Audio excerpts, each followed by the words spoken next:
is a downwards approach, which starts from defining business goals of the companies and creates the links of follow-up on all levels of traceability.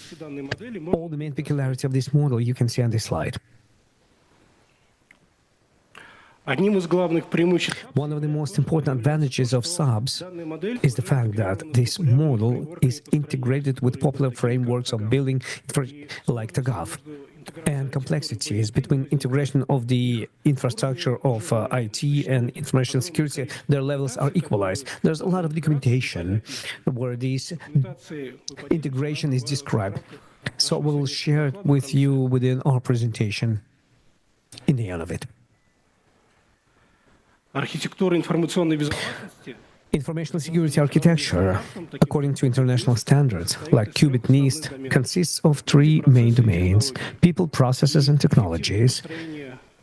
And effective infrastructure building is impossible without all three domains. In the framework of our presentation, we're going to look at building architecture of informational security for the main technology. And on the level of representation, we are going to speak in more detail on which one of them includes. Building information security looks like a house construction. We define how this building is going to look, in which conditions it's going to be built, and it's completed by practical questions like what wallpaper should be selected, what type of cement should be used, etc. In case of information security architecture, its construction begins with defining business goals of the company and their parameters, and it ends up with implementation of specific means of protection with specific settings. The information security architecture, according to SUB's methodology, is bidirectional, from business goals to full list of means of protection that are needed for their support, and in reverse direction, from specific means of protection to specific business goals, which have to be protected by them.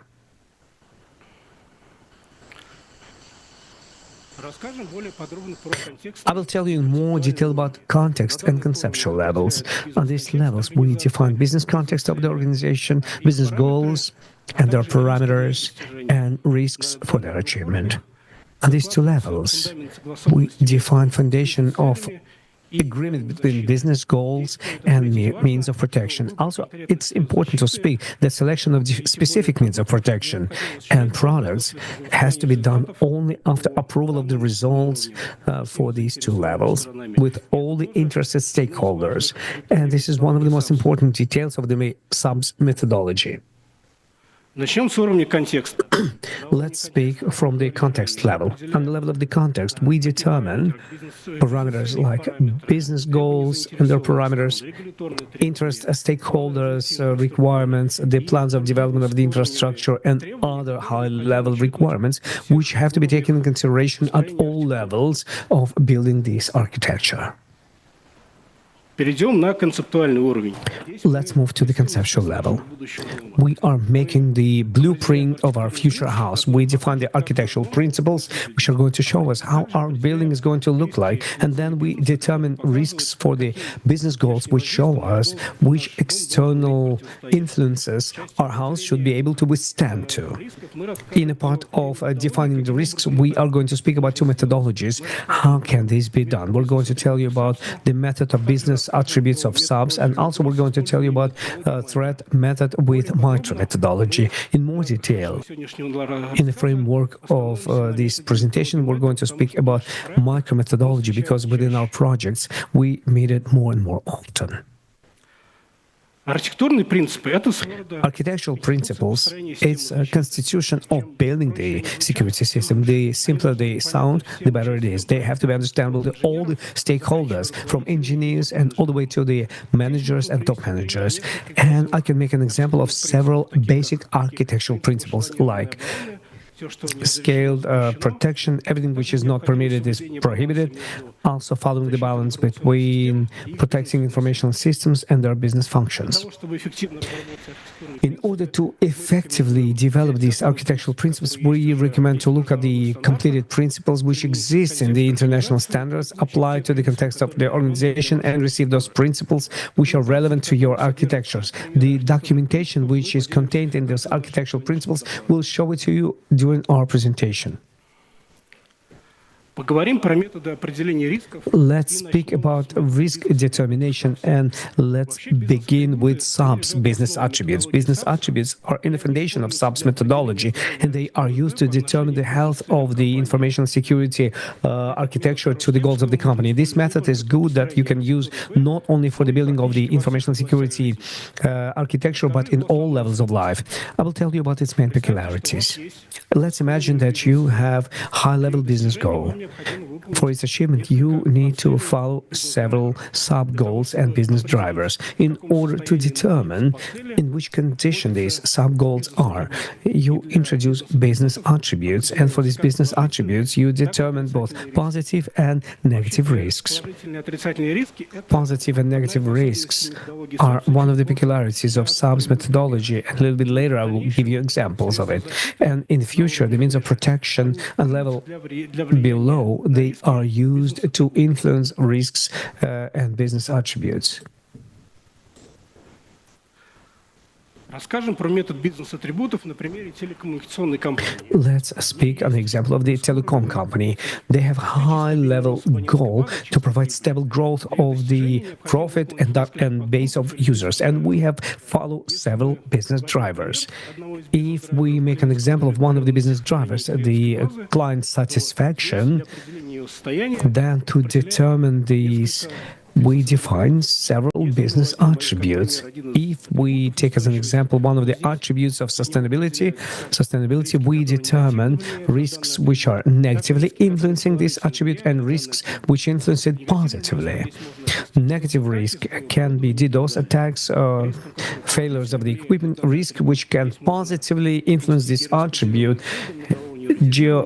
distributed data centers, and means of protection that we determine on lower levels.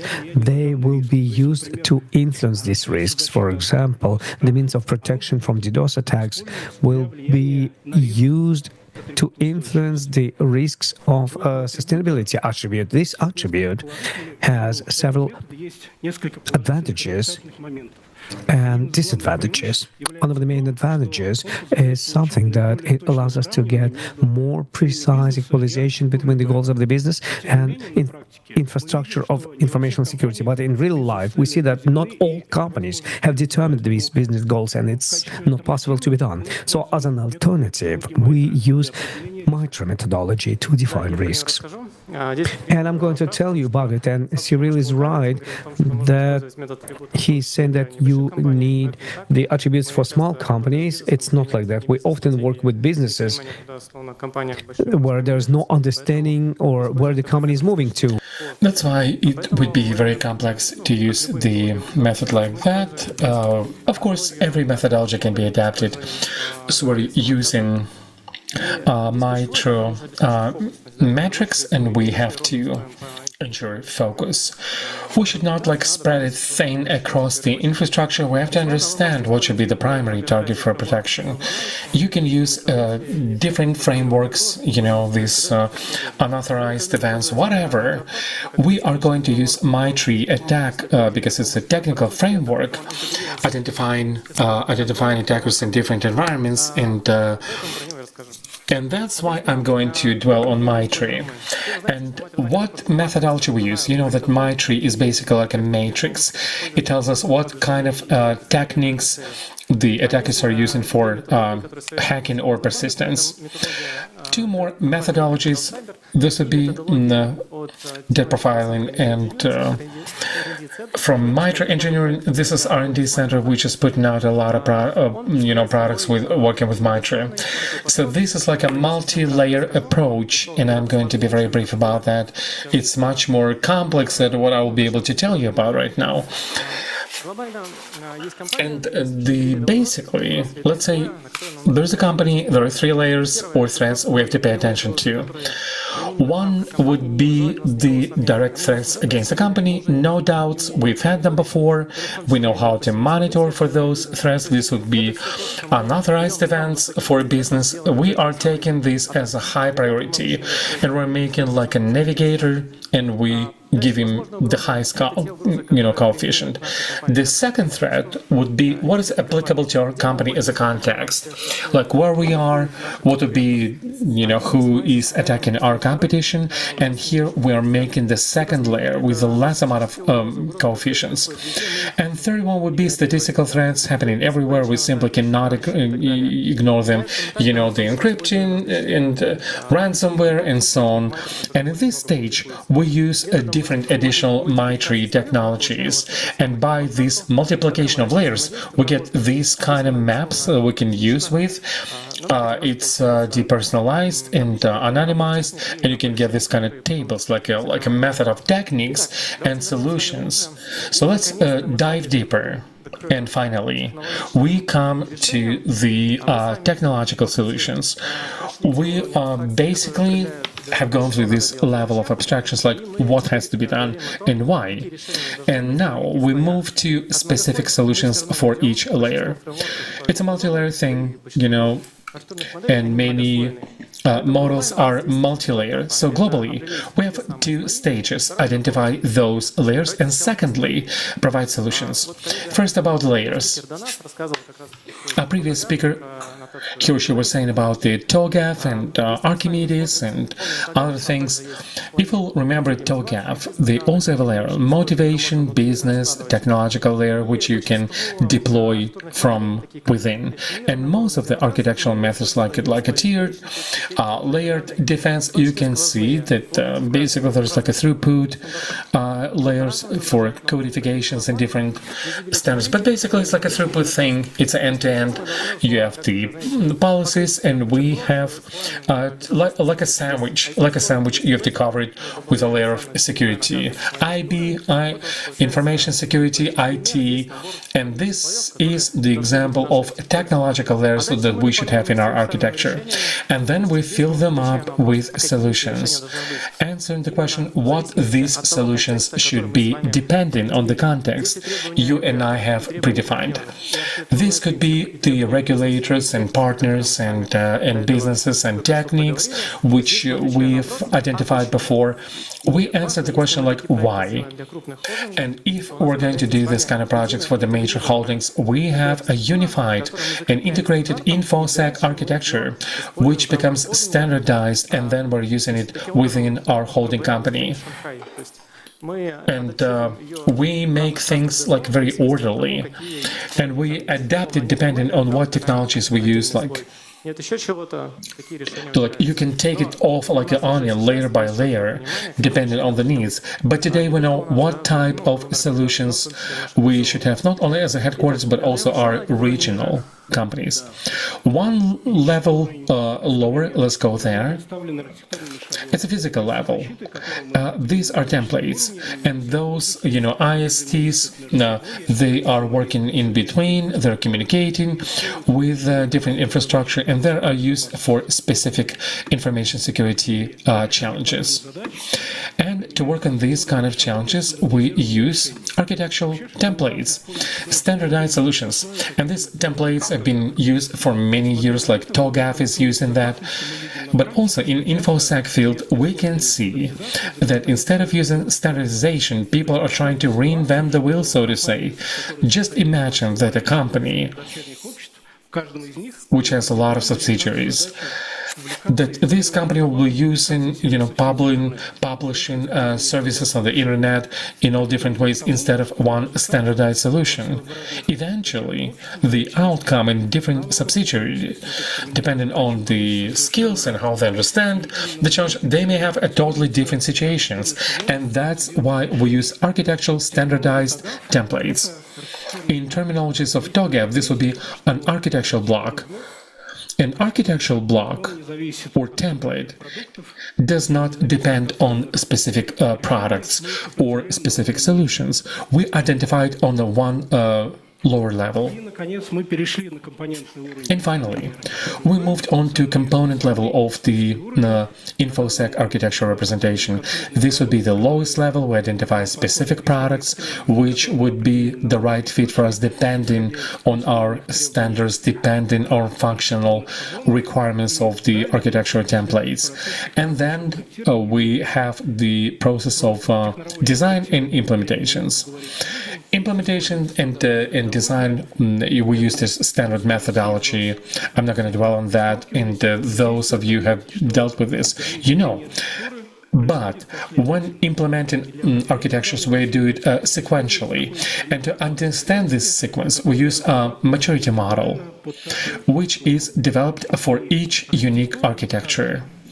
And the architecture, its build-up does not stop with implementation, because you always have to understand that architecture is going to be efficient, and you have to know that it matches business goals and purposes.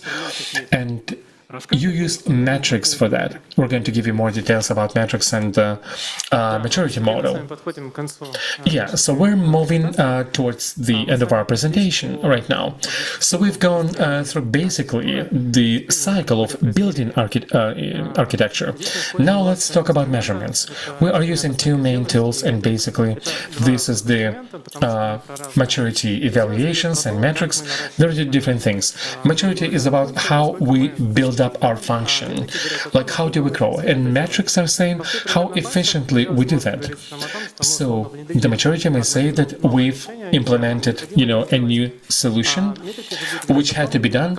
Metrics are saying what will be the coverage area with these solutions, covering the number of endpoints. And basically, speaking of the zero trust model, there are different kinds of models, different kind of documents. And for the modern architectures, certain maturity models have been developed which are helping to set your priorities straight and say what you're going to do the first, second, and third. Because there are many solutions, but where do you begin? That's the question. For our projects, we are developing this kind of maturity tools where sequentially you can build up your architecture, and usually you're using this kind of visuals, Dandelion they call it, where you can look like how you move. And metrics, they show the efficiency of what has been implemented on each level.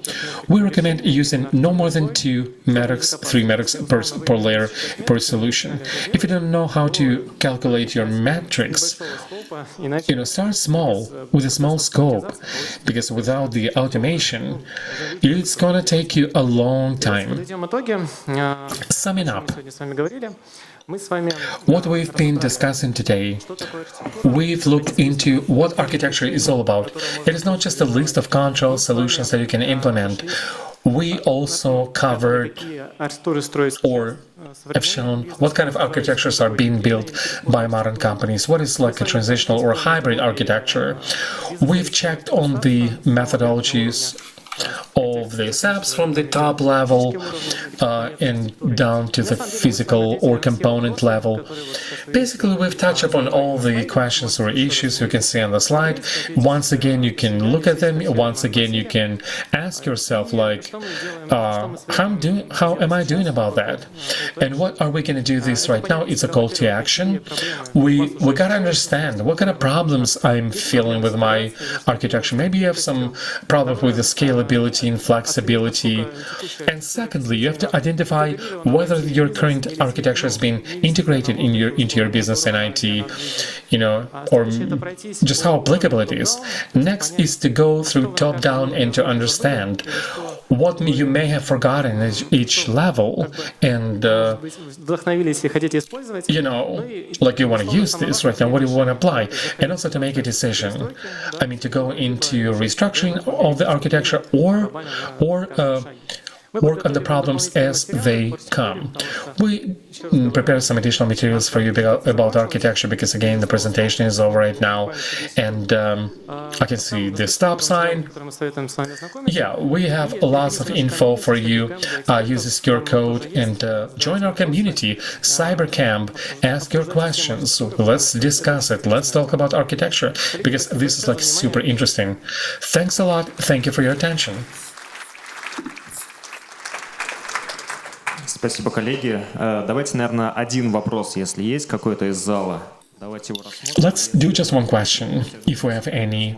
And if there will be any additional questions, you'll always be able to find people in the audience and presenters and be able to talk with them on the sidelines personally.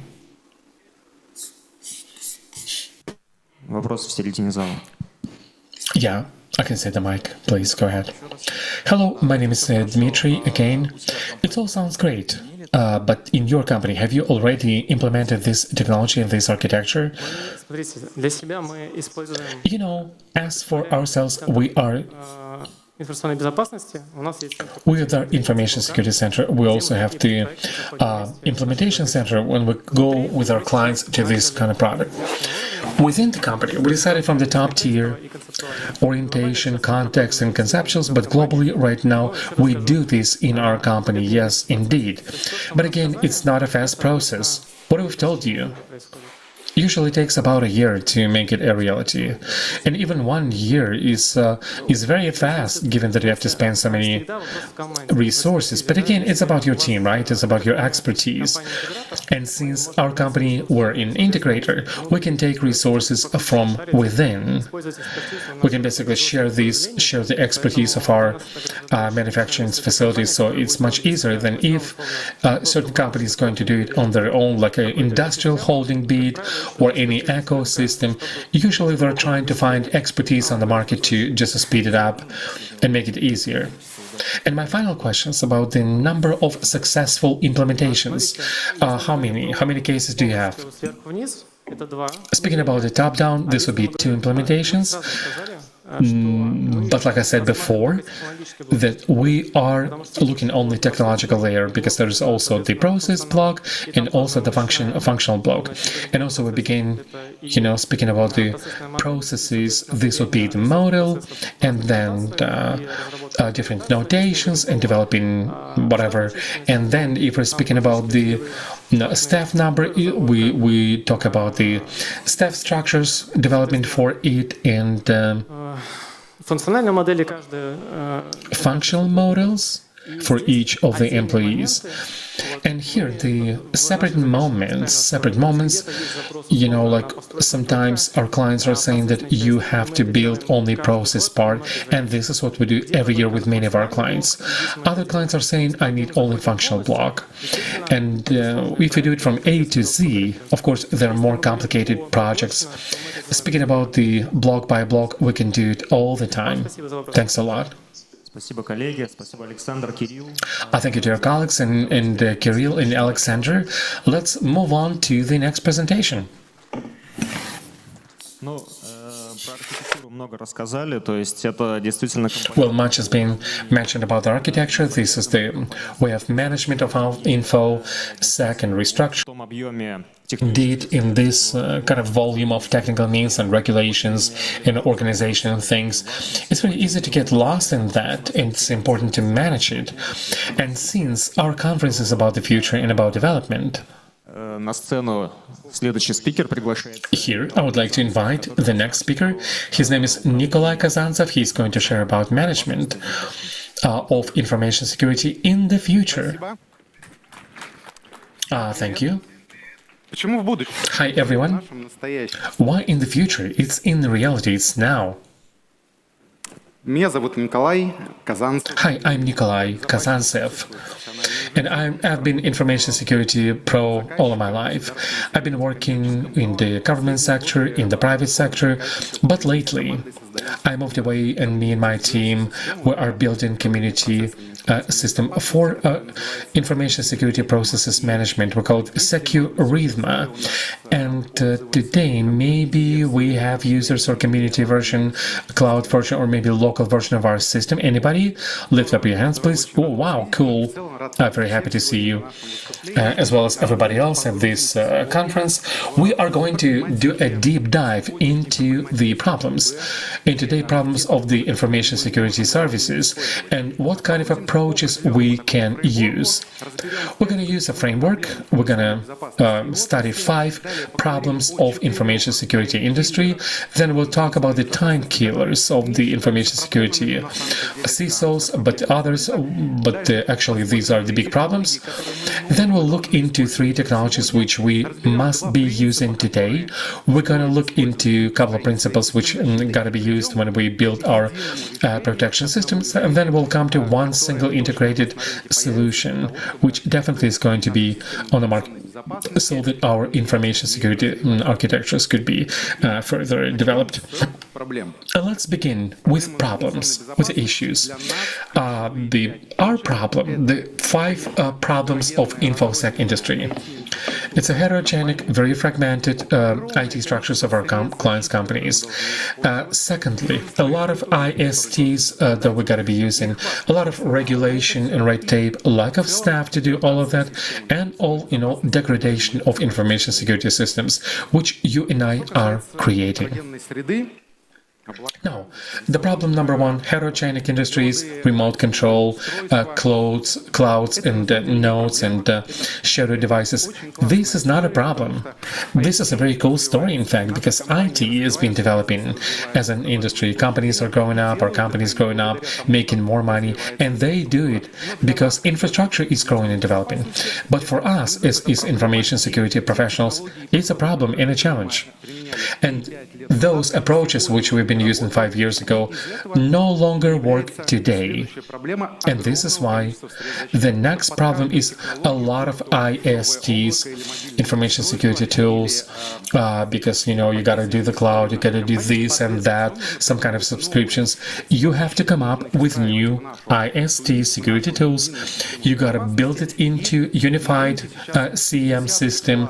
And today you can find on the market different, like dozens of ISTs. And if you look on the Russian solutions, about 100 security tools, and each company has like dozens of those tools which are being applied. This is a problem because we are lacking resources to do all of that. Problem number 3 is regulation, the government regulation. Well, it's not a problem, right? Those compliance. It's a foundation on which we as information pros are building the system, our ISTs.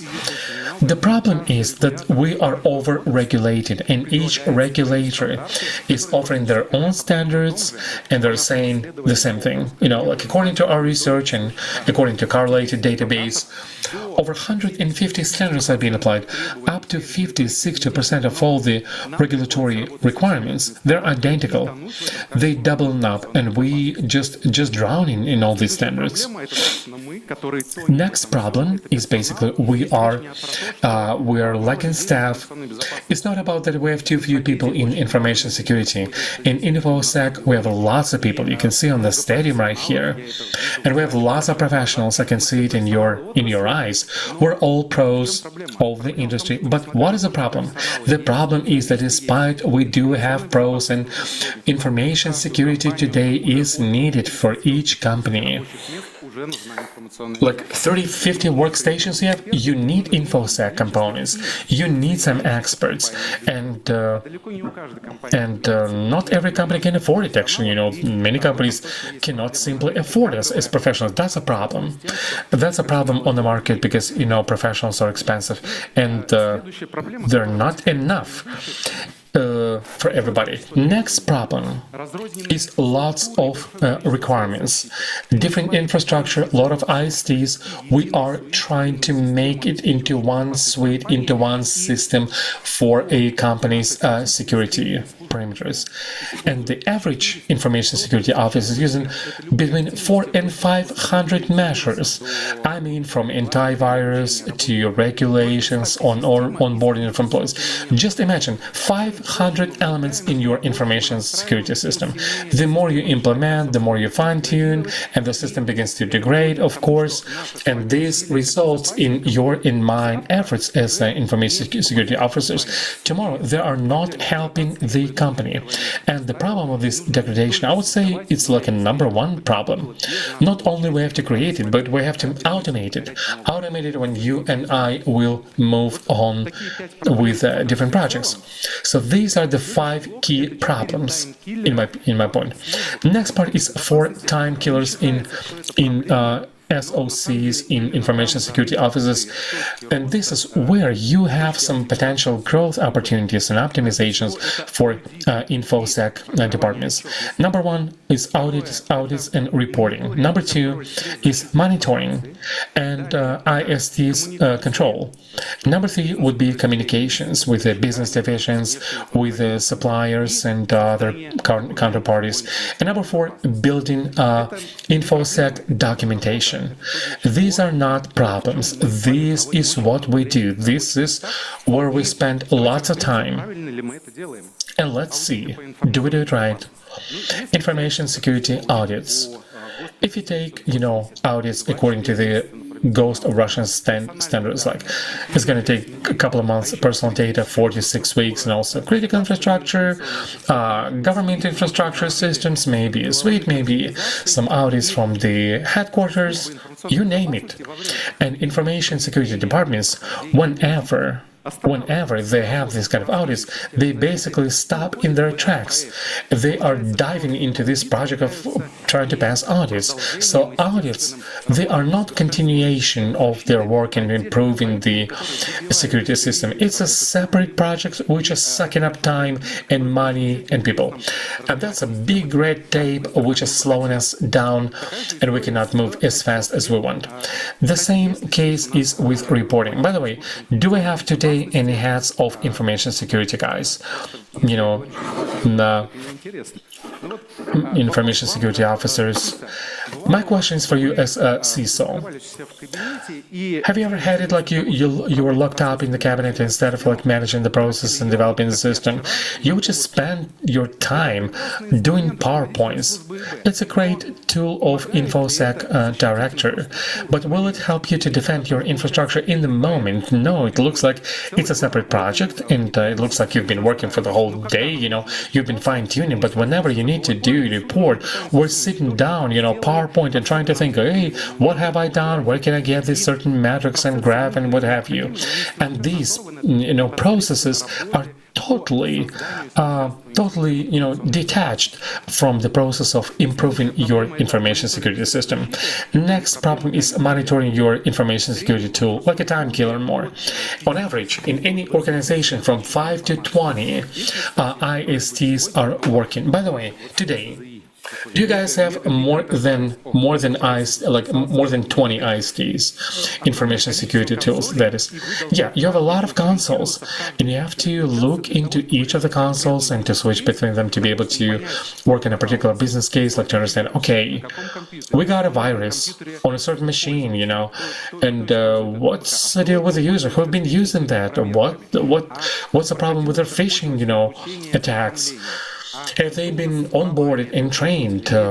What's with their access rights? Do they have an access if we think that the computer is compromised? Then do they have access to a certain Active Directory and key business systems? It's quite a logical chain of investigation, but to be able to do that, you and I are looking at different 5 or 6 consoles to be able to extract all this information. Excluding IT system, which is much more than ISTs, and we have to dive deep and to be able to extract the data which you and I will be needing to do our work.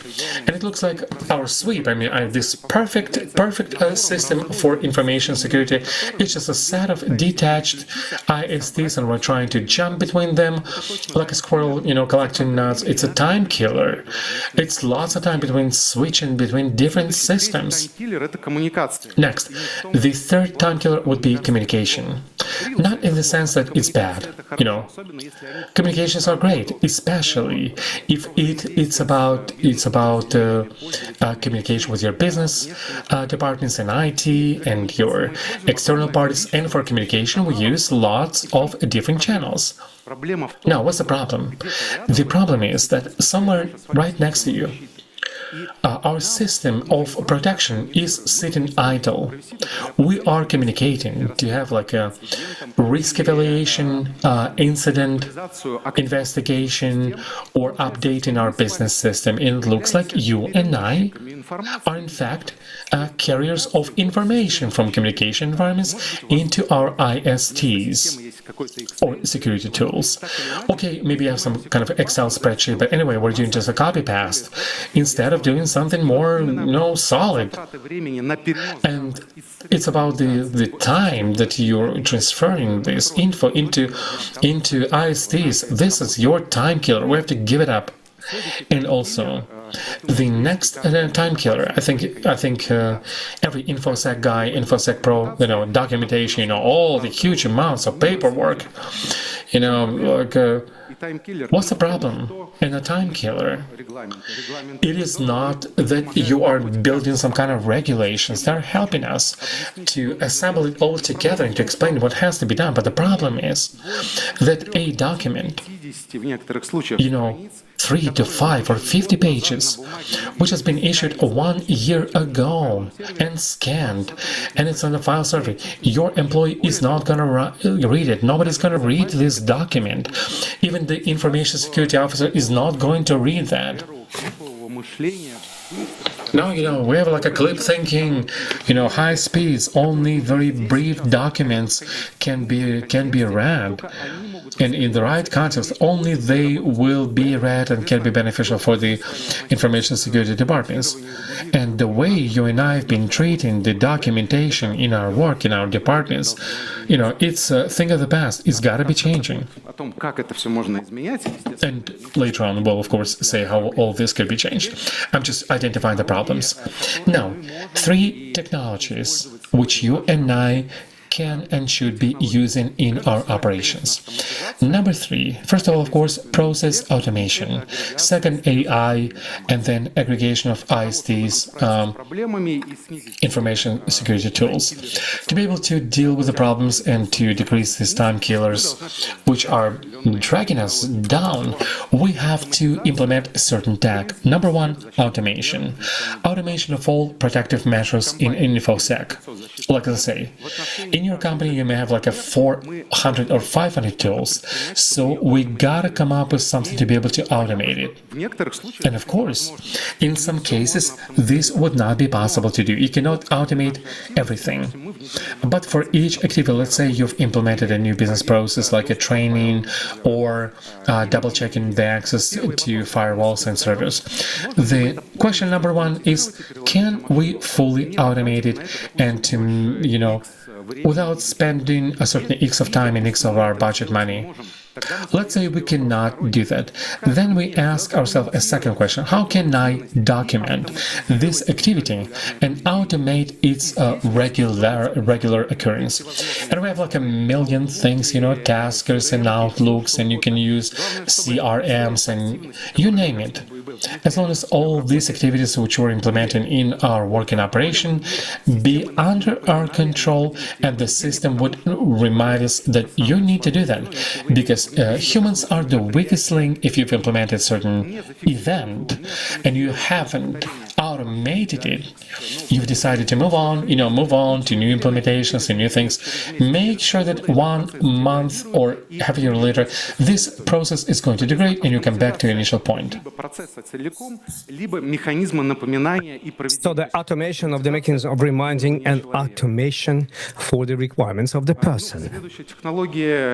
The next technology, AI, and I'm confident many of you are going to tell us a lot about artificial intelligence because it's everywhere in our lives.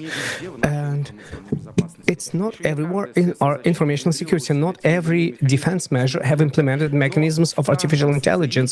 However, every CZ has it. It's recommendation models, it's help, it's a prioritization, paying attention of the operator to the key elements and problems of infrastructure, then generation of documents to security incidents. And this is available in enterprise products, and it will come to the informational security means. And you, as a developer of your means of protection, if you select a system, if it doesn't have artificial intelligence in the roadmap, then you will select a product that will have to be replaced later. So if you don't have protective measures with AI, you have a lot of AI assistants which you can use on a daily basis. And for example, every day I use AI assistants. And a question to you in the audience: who uses AI assistants every day in your work? Well, very few. It's a trend in its beginning. But those of you who don't use them, they are local, they're foreign, free of charge, and it's very convenient in your daily work, especially when you need to build a report for your top management. The next technology, aggregation of the protective measures. We have dozens of information security systems, and there are different information security systems. We are switching between these consoles. Data of information security are different, but modern products can unite it all. Any modern information security system should have habits for entrance and exits, not necessarily integration, but if you don't have API to collect data, it means that it also has been outdated. Aggregating this data can be in BI, CM. In CM, we aggregate for quite a while, but we aggregate events, logs, but I'm speaking not only about events logging, but any data, for example, data that user has access to specific systems, or user went through the training, or that in this system we have not conducted antiviral check.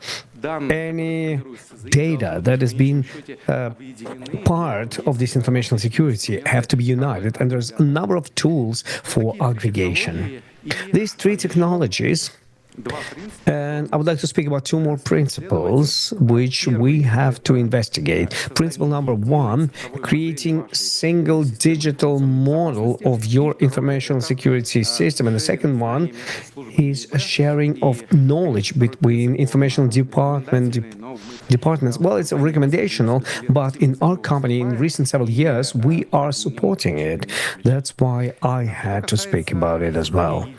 As for creating this single digital model of information security system, what is the problem? We have hundreds of protection measures, hundreds of processes, and they are distributed. We have protective measures, risk protection, matrices, compliances, but all these together are objects valuable for information security department, and they have to be united with each other.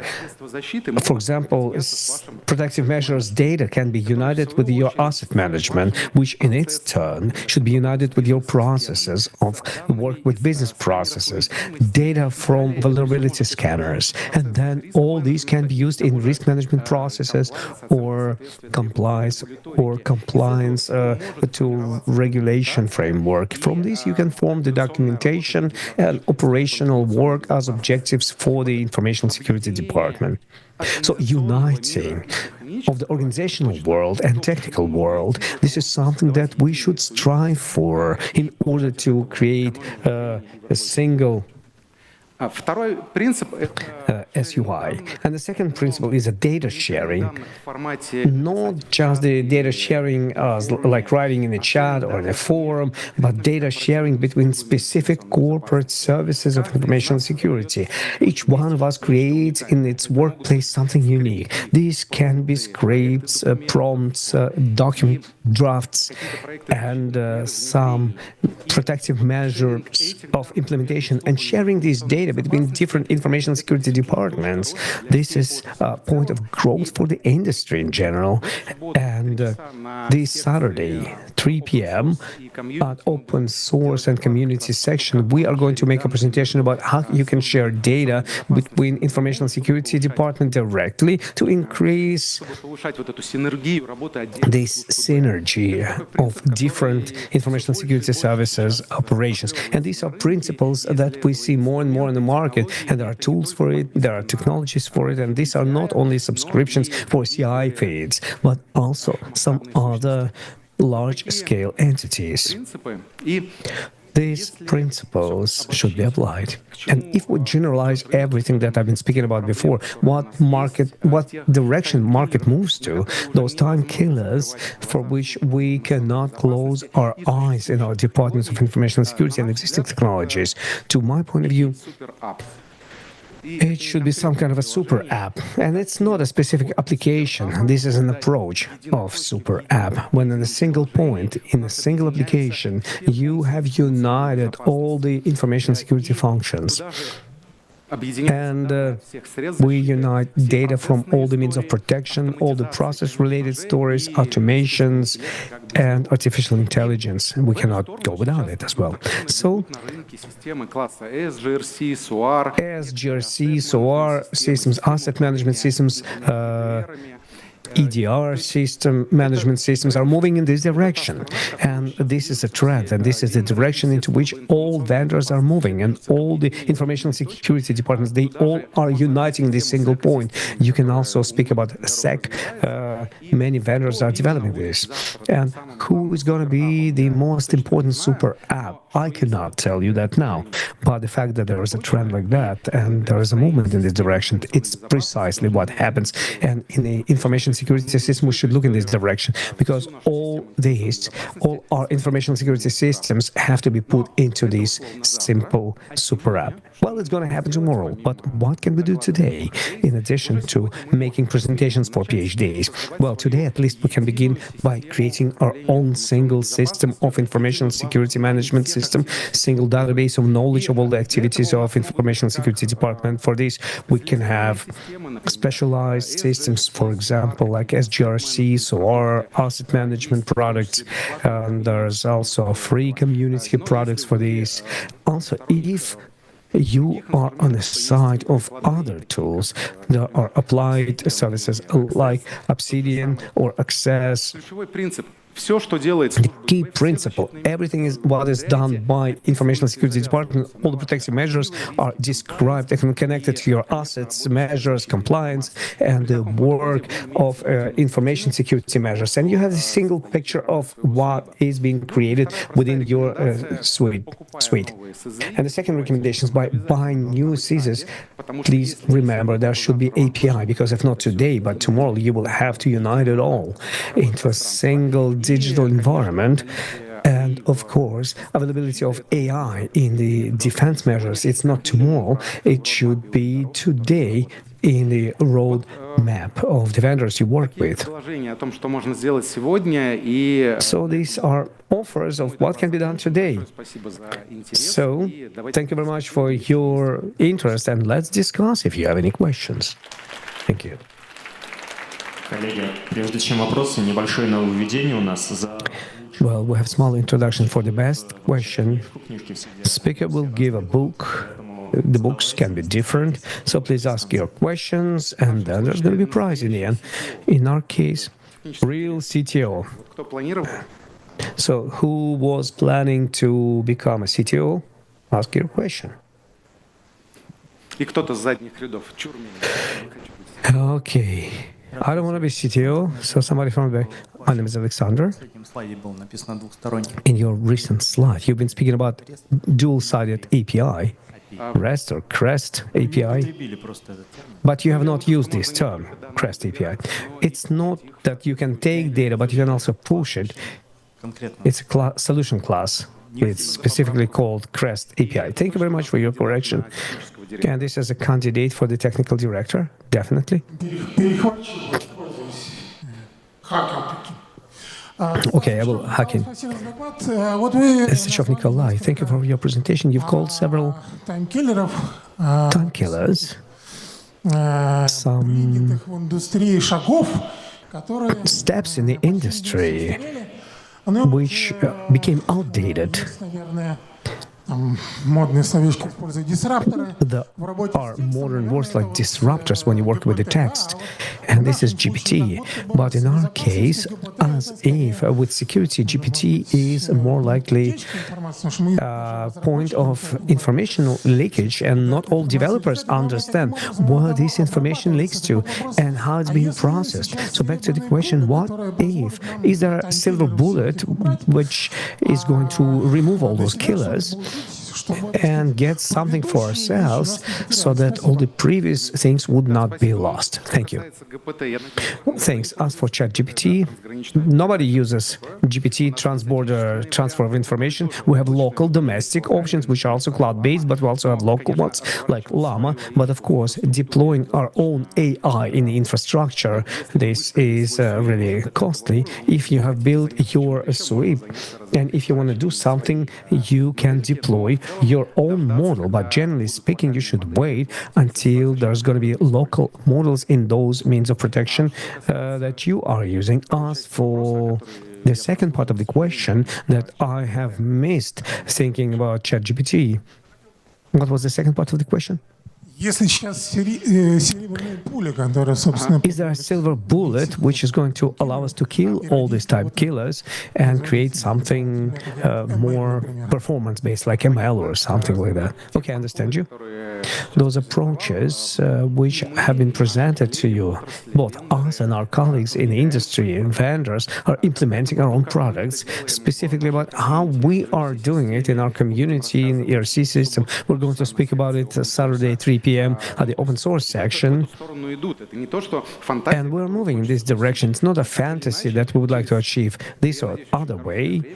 I hope in a short period of time we are going to stop spending time for audits, reporting, not because it's not going to happen, but because the witnessing of audit and reporting will be automatically end-to-end continuation of the work of the security department. When in the course of the year you implement the protective measures, you apply the witness of the audit, you have to press the button and that's it.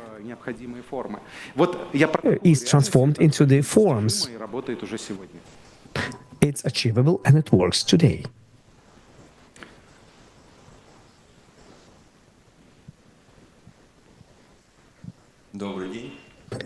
Hello.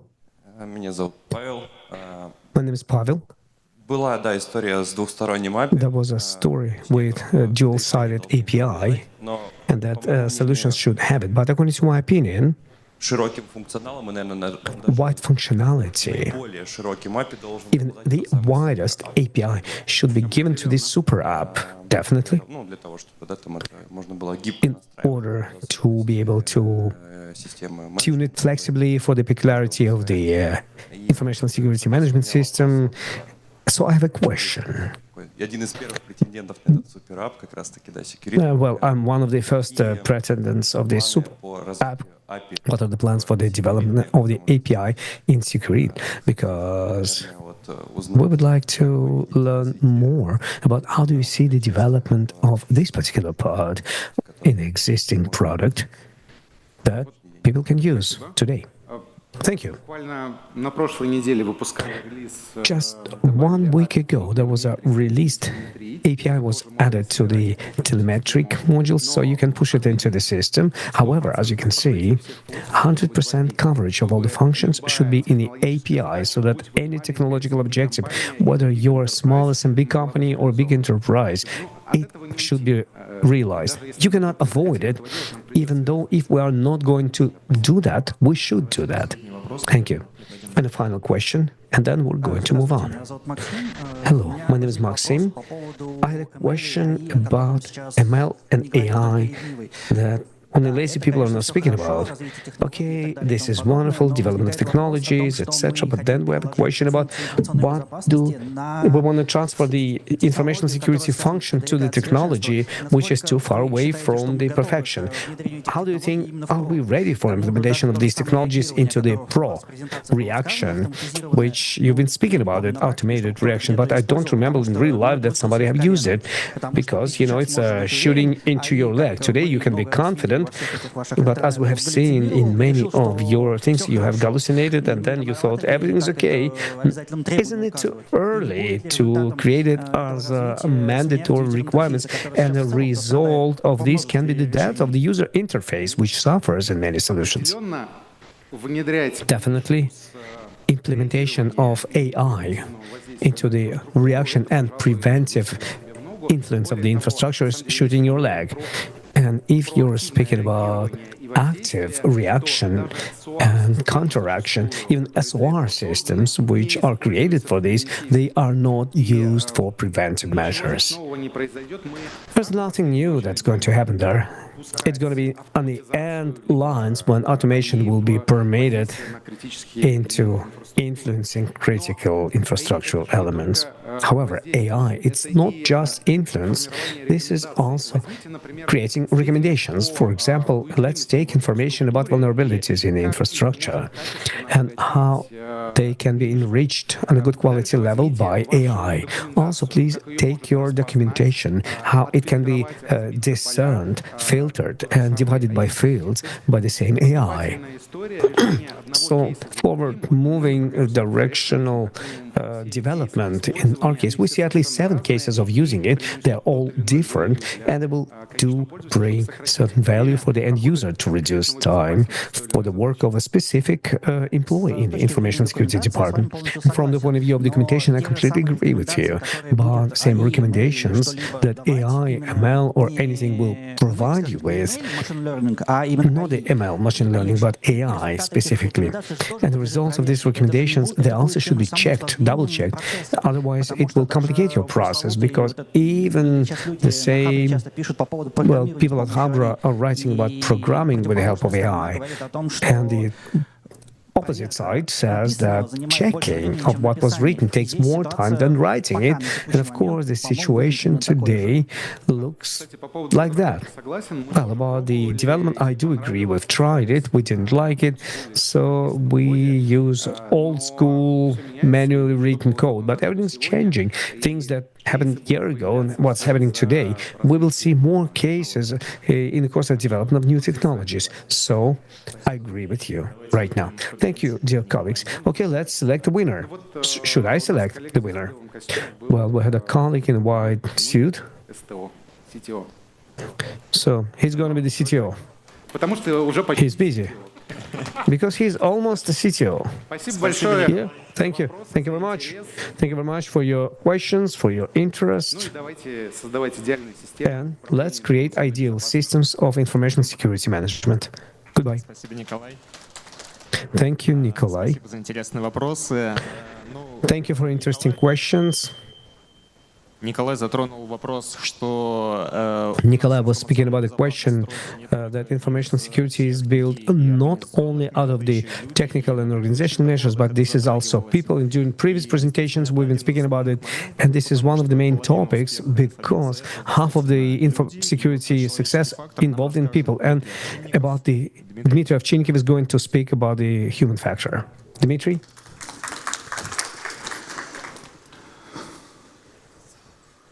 Hello,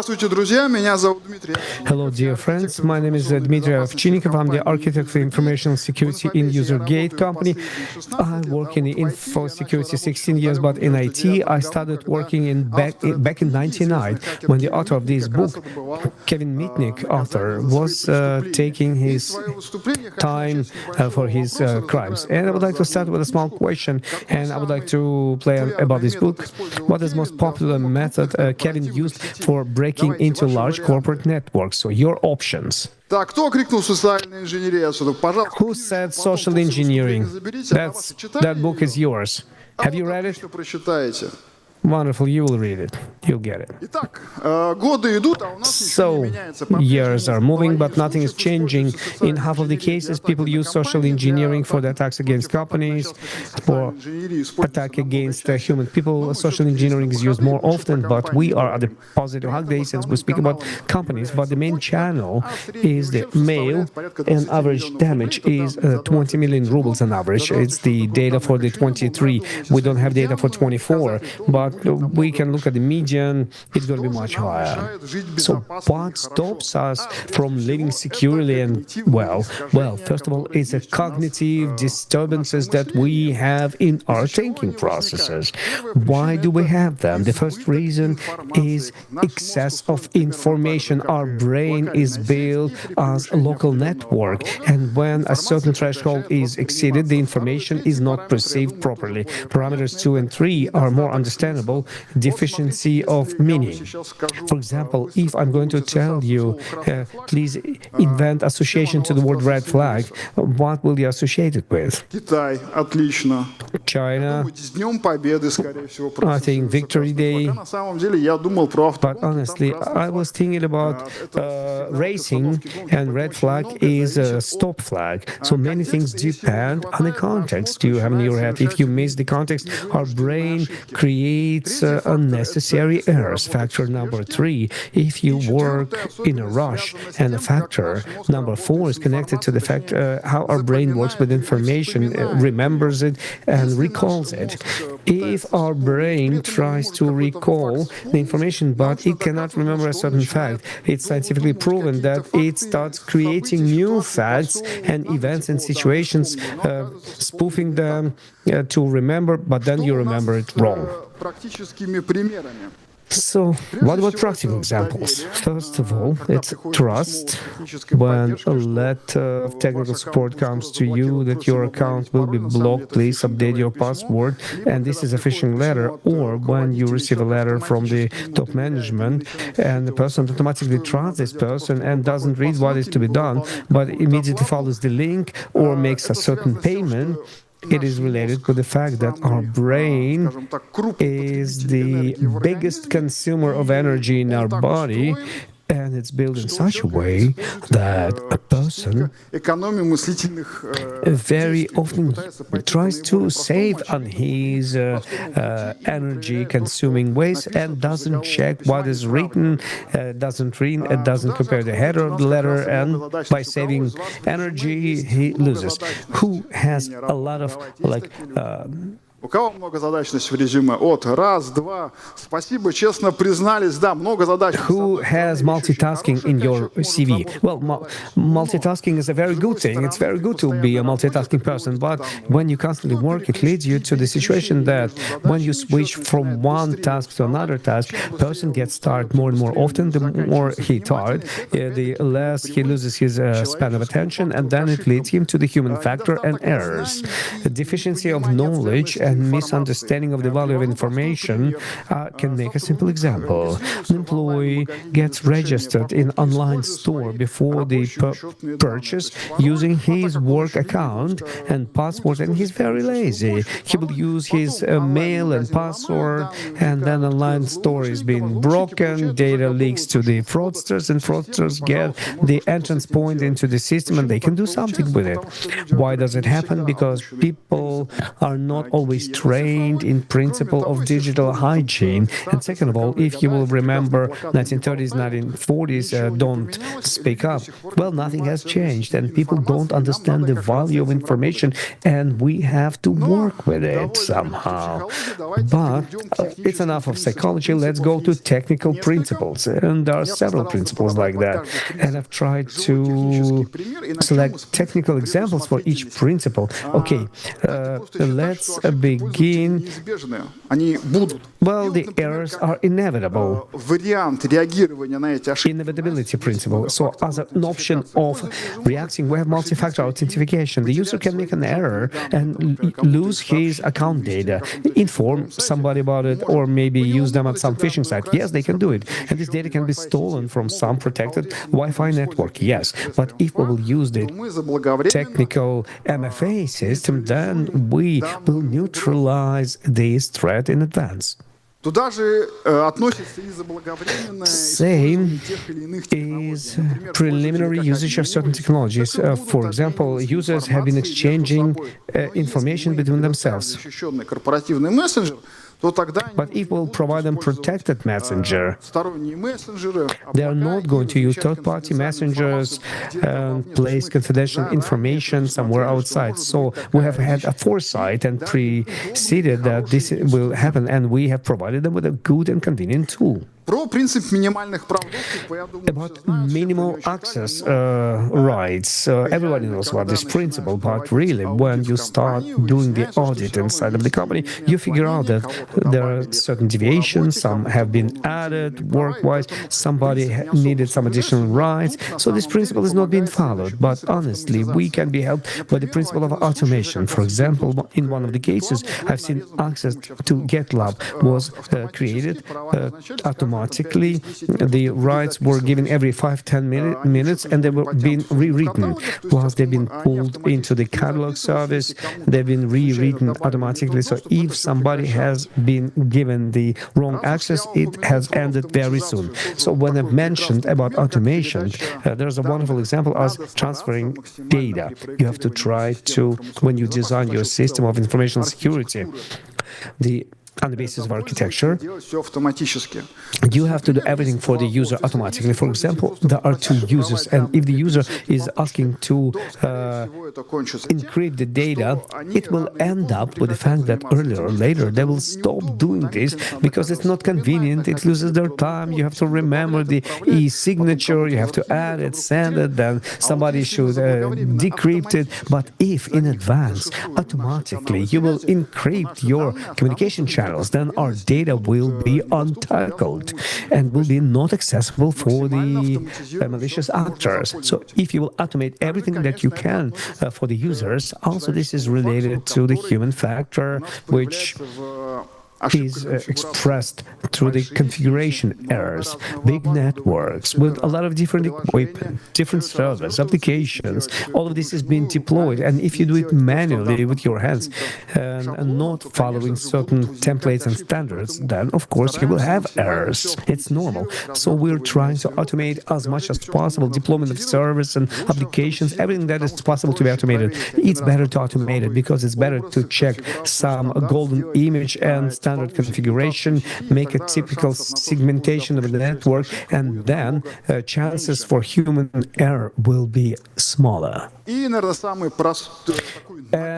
the most obvious principle, it's a multi-level protection. The classical mail, the solutions behind my back, when you have the external sender who sends a certain application, then it's being checked for spam, then you check it on the mail antivirus, then this message goes to the sandbox of the company, and only afterwards it is coming to the workstation of the user, where user also has an antivirus and maybe EDR, and there's a SOC in the company which looks at what is happening. So if even one of the defense levels didn't work, then some other ones will work. So this principle can be used while defending other systems. So the defense should be multi-level. If one element doesn't work, then other elements will definitely work. Generally speaking, our architecture of information security in the first approximation is relying on three pillars: the requirements of regulators. When you come to the regulators, some strategies of development of the company, and all this together is happening. In reality, we have our live IT infrastructure. It has some legacy systems which have been inherited, and they provide business processes. And we also have threats, but at the same time, all this together has to be realized in the conditions of limitations. What limitations do we have? Budget, time, and people. So honestly speaking, we should start looking at people as the growth point, because our people, they have the necessary set of possibilities that we are going to develop and which are going to reinforce our information security measures. So what do I mean under that? Information security architecture, it's not just hardware, but this is also a culture which exists in a company. First of all, you have to start by having the culture and has to incentivize employees to speak about information security incidents. The earlier person is going to incidents. The sooner people will say whatever they've done wrong, the sooner InfoSec guys will be able to react and do the right thing, because not every company has the SOC. And if employees will be reprimanded, will be punished for the incident, they're going to hide them, of course, which will have a negative impact on the overall information security of a company. Next one will be bug bounty program. I know that it's very popular right now. Many companies are actually uploading their system to the bug bounty platforms. But also within the company, you may have some very, complex information systems, legacy systems, and your everyday employees who are using these systems, actually, they know too well certain problems and issues in these information systems. For example, how do I make some changes into protected documents when it's forbidden? You guys have to work more with your employees and encourage them to fight those vulnerabilities, and you'll be more defended. And of course, gamification. If you have certain metrics, if your employees could be correlated with KPIs of your business, then it would be great to have even like a different dashboards, some kind of metrics, so that they would realize that it depends on them of how the company is going to operate overall. A couple more of such examples. This would be, like I said, simplification, and also the information security policies. Like the previous person was saying, that everybody knows that we have this like a thick books, nobody is reading them, nobody is using them. I don't want to say that these policies have to be employed. We're all practitioners, want all good results.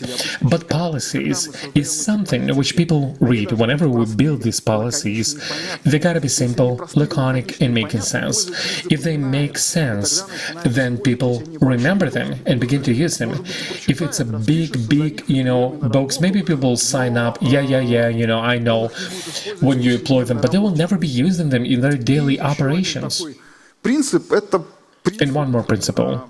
It's the principle of visibility, visuals.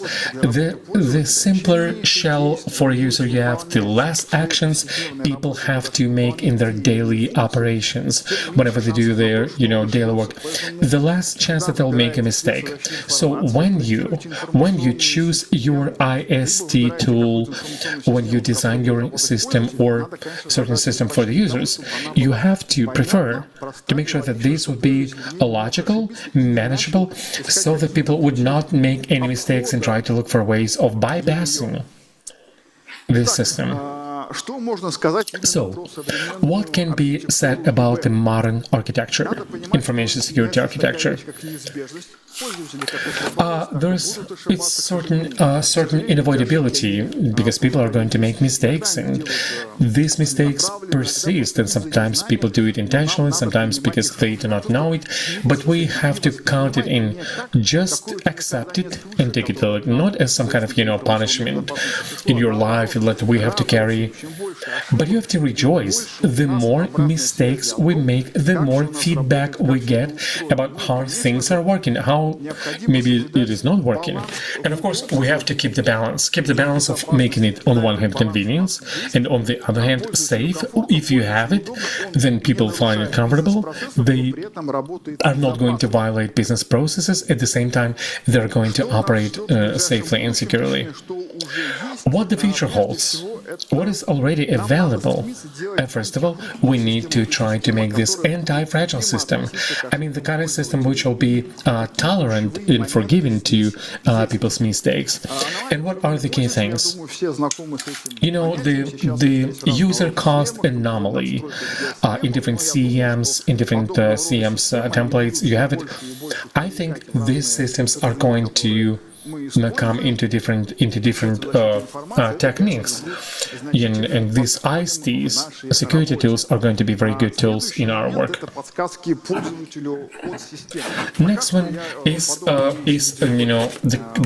the clues which systems provide to users. I've seen it in different SOCs when the artificial intelligence or in DLP systems, but basically we have to make sure that this type of suggestions or tips like, hey buddy, you are sending this commercial secret to the third party, are you sure of that? But also they have to teach them how to work with information safely and securely. And of course, using AI is being placed everywhere. And I think it's very progressive because the more mistakes we will be able to process, the better our system will be. And finally, is training. There are different programs and software for teaching regular users and making them aware, but they're not always sufficient because, those examples, sometimes they are not applicable to the company's reality, to the industry's realities. So when these kind of programs are being built, you have to make sure that your cases in your company would be relevant. Only then they will be accepted by the users. And finally, I want to say that information security is the mix of high-tech and people working with the high-tech. So let's raise awareness. Let's boost qualification of our employees to make sure that we have integrated protection. Thank you for your attention. Any questions? Please go ahead.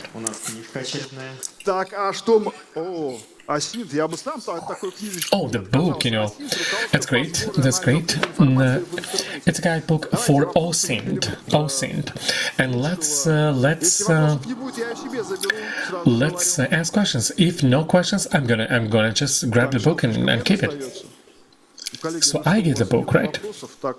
Wow, no questions. Wow. Stas, you get your book for your question. Dmitry, thank you. You've placed a huge attention to how our users are working, how can we educate our users, and how we train our users in the company.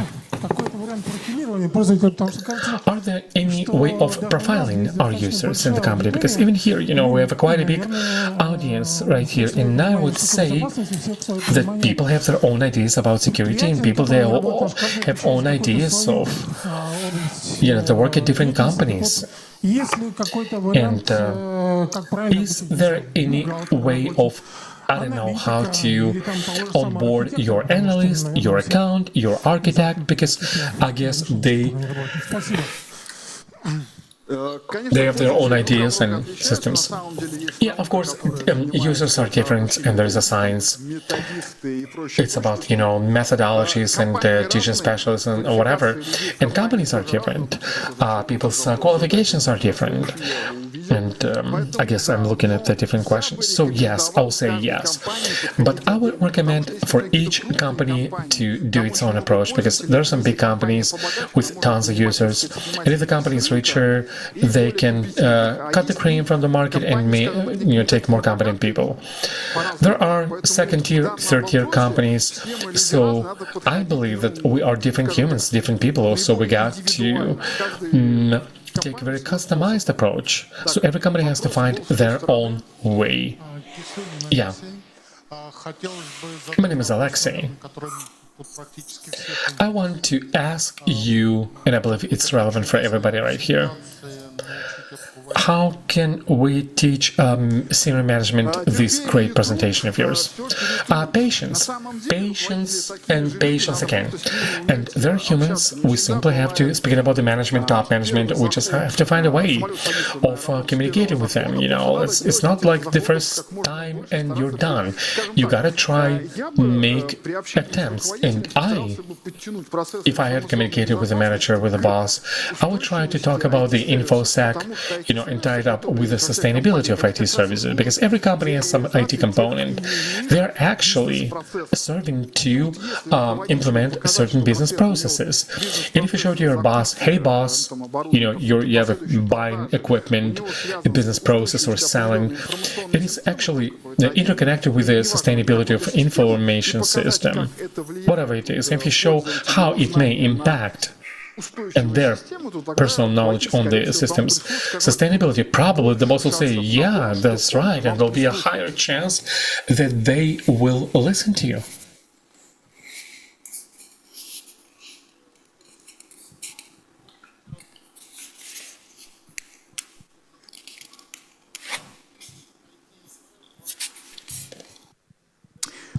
I apologize, I did not hear the question. Yes, I believe yes. I believe yes, because in our company we have the principle that information security is not fighting with IT. We're doing the same thing basically. Should we fight with IT guys? No, don't do that.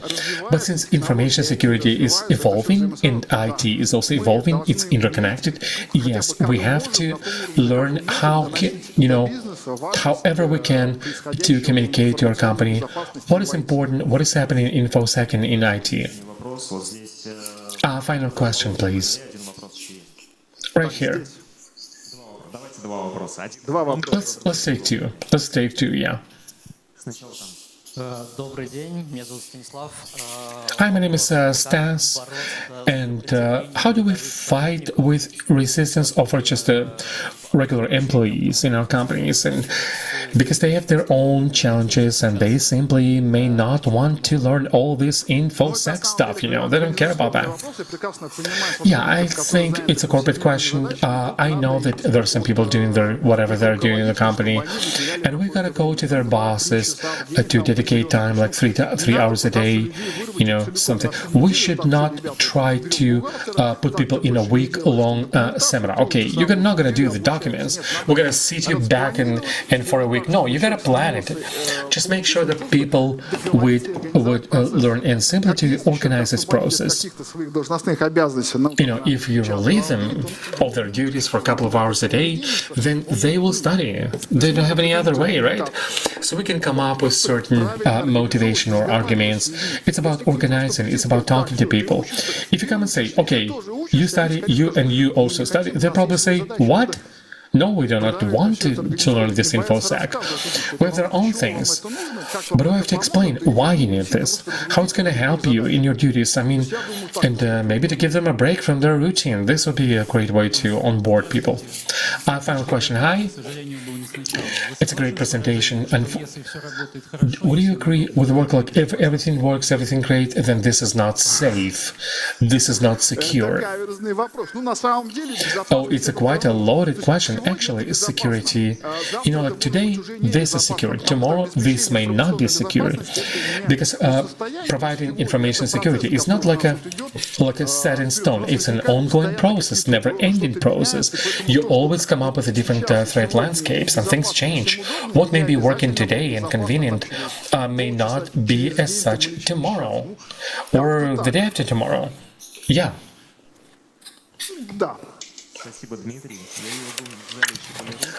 Thank you, Dmitry. I've seen some other hands on the... You guys can come up to Dmitry and you can ask him on the sidelines. And now let's give the prize.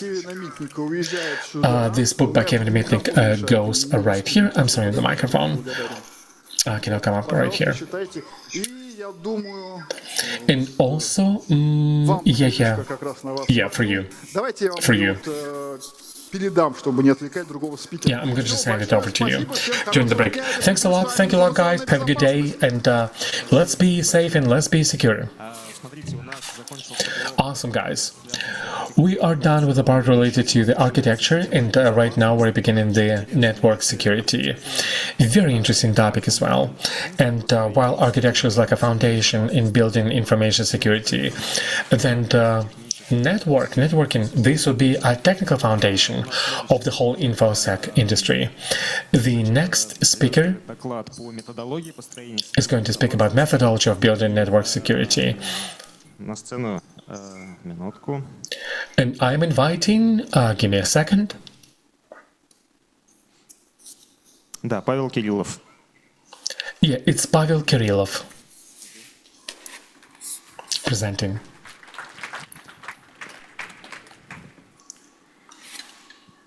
Добрый день. Пока стоял, готовился к выходу. Hi everyone. Один из первых As I was getting ready, I remember one of the first positive hack days, which had happened back in the Red October in Moscow about 10 years ago. Can you believe that? And even back then, it was like a flagship event in the city. I mean, PhD days.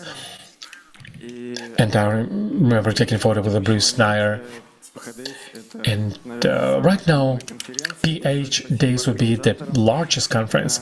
Thank you to all the organizers for making it a reality. And now I can talk right here. And thank you to Michael, who is supervising this section. No, the topic of my presentation is about the maturity models for the network security. There is a book, Upward Spiral by Mike Rodin. He's talking about how a company may be evolving, what kind of challenges it may be facing.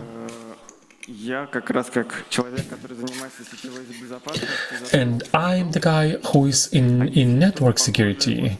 And I begin to think, is anything like that possible in network security? Are there any stages for each company goes through? And this book says, theory is great, but I would like, after this presentation, so that you guys would have, very practical, oriented, component in your work. I'm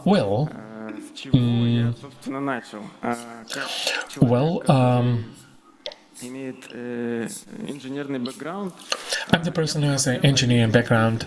I've looked like, are there any similar models, basically? Similar models right now, which will be available. Just give me a second right here. And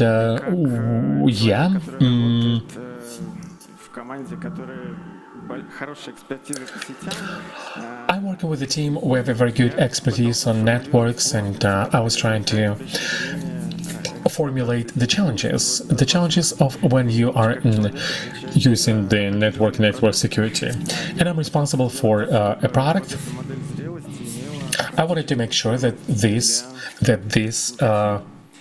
would be practically important for it, practically valuable.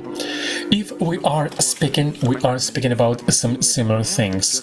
Yeah, there are some normative documents, and we're speaking about the normative documents of stack or different standards, and they're saying, okay, there are some requirements, we have to meet them. And it's not clear of how we're going to make this. It's one great principle. It says, theory is great, but we forgot about the practical pitfalls. Now, what are the pitfalls in our practical everyday operations? Speaking about the network security services, what kind of challenges they may be facing? They need to build safe communication channels, decrease attack surfaces, and also to maintain availability. And the last point is regularly introduce upgrades and changes, which may sound very controversial with the previous points like availability of the systems. Next point is tons of different topologies. We're speaking about the data centers, we are speaking about the private and public clouds, distributed edge computing, and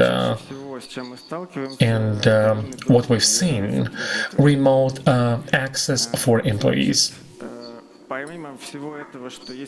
Now, on top of that, on top of all these topologies, we also have a wide range of network equipment.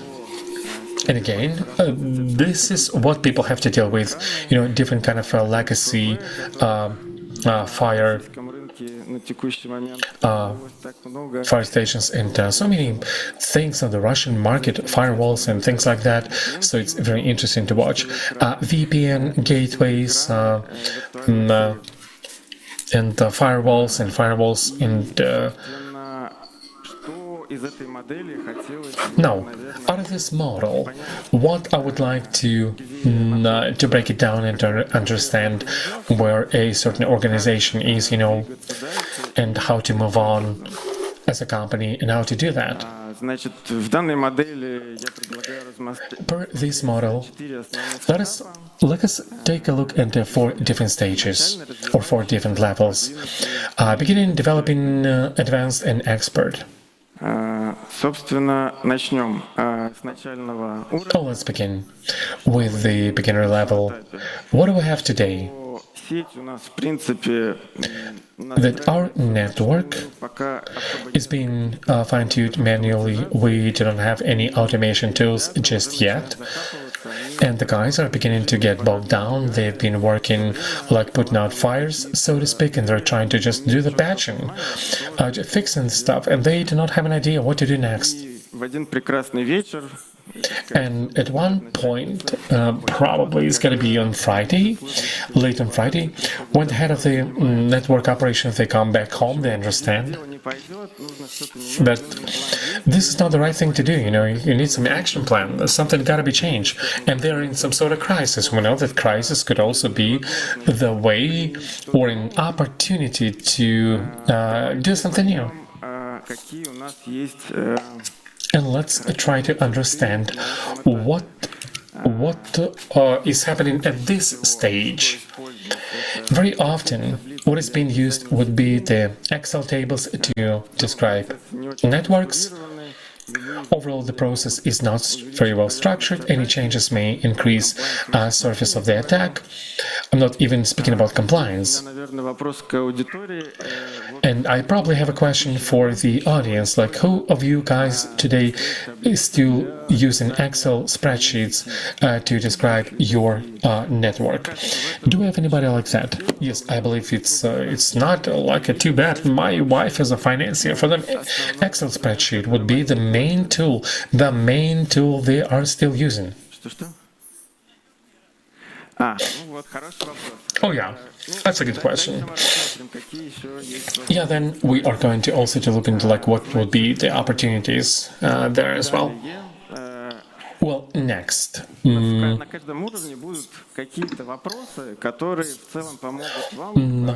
On each stage, there'll be some questions which will help you to provide answers, find answers, and to see whether you're on this level or maybe possibly you are on some different levels.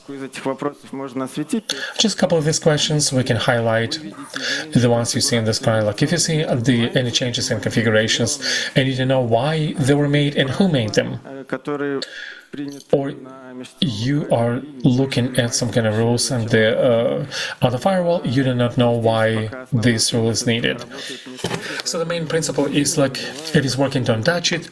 So any changes are creating big nervousness, and also communication between departments, interdepartmental communication. We're not even looking at that right now. So next, we begin making steps to be able to improve the situation. Step number 1, and quite obvious, would be that we need to decide what are the key assets we have. So we involve the owners of the information systems and architects and different heads of the departments in the company. Okay, fine. Let's say we've identified what are the critical objects, and then we want, based on that, we would like to build the initial approach, like the policy of network security.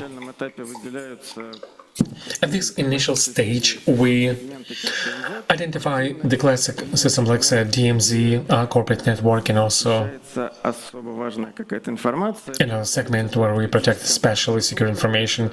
Could be critical infrastructure facility, or speaking about the banks, this could be, whatever, something critical. And we try to identify what segment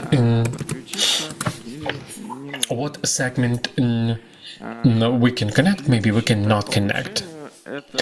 And требования, нам дальше надо We identified internal rules, скрестить это с требованиями and then we have to cross it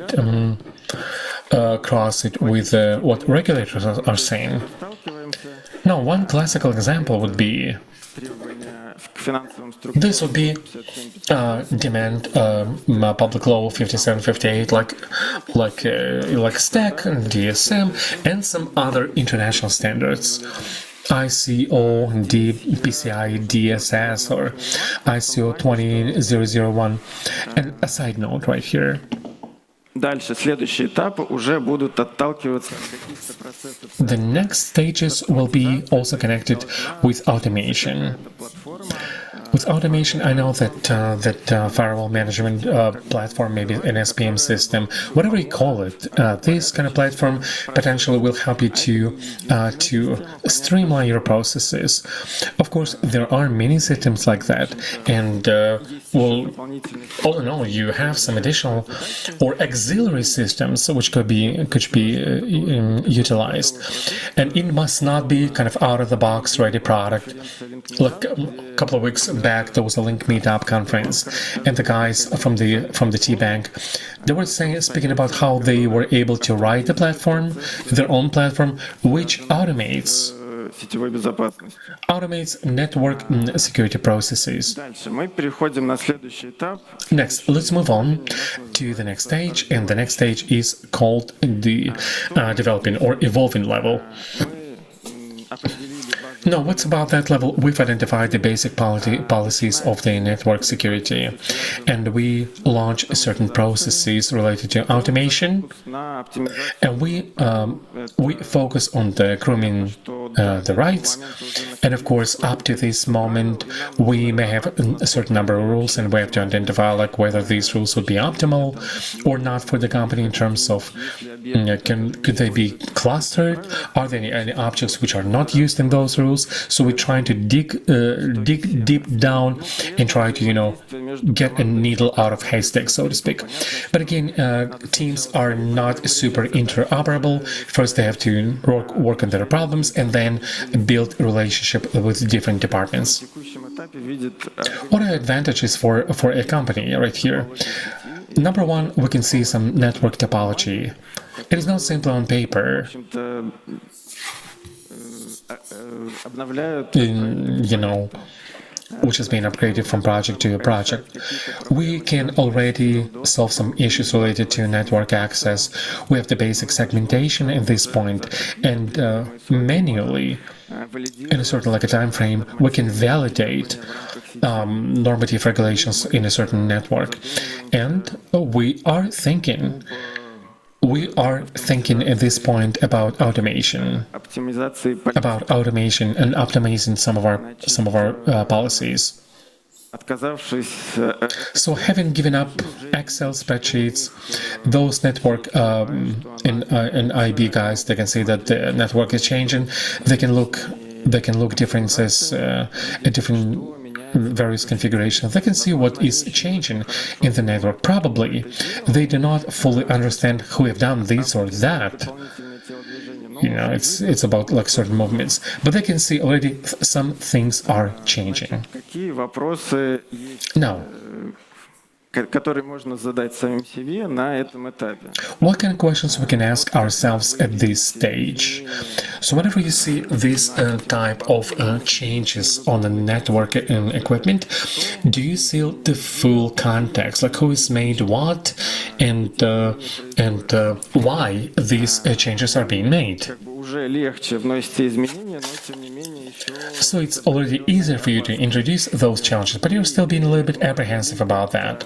And would that be possible to improve this whole process of updating rules in firewalls? здесь мы можем Now, what kind of steps we can take to be able to improve our infrastructure? стандартизация политик.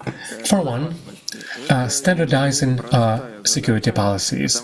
This is not an easy challenge because every vendor, they have their own own thing going on with how they describe the rules and what have you. And one of the challenges that we have to face is to build vendor-independent rules, which are going to look the same for all the vendors. And so this policy of network security, which we had identified on the previous level, we can do this. We can put this into our system, and any changes can be measured against this matrix of network access. And so immediately we'll be able to understand, like, are things, matching or not matching? Next is moving from Excel to certain changes. Like, it's a change management system helping us, enabling us to introduce changes into our firewalls through tickets and applications. Next one, please. This would be integration. Integration with joint systems in, for example, things like IPAM, CM, and ITSM system. My next question is, who is using IPAM system for describing their own network? Super. Thank you very much for your replies. Well, let's move forward. The next stage is called advanced level. What do we have at this level? We already have organization, orchestration of the life cycle for the rules. Then we can proactively check changes for the compliance to the defined requirements. So when through the application we try to apply changes to the network, and then we check whether it complies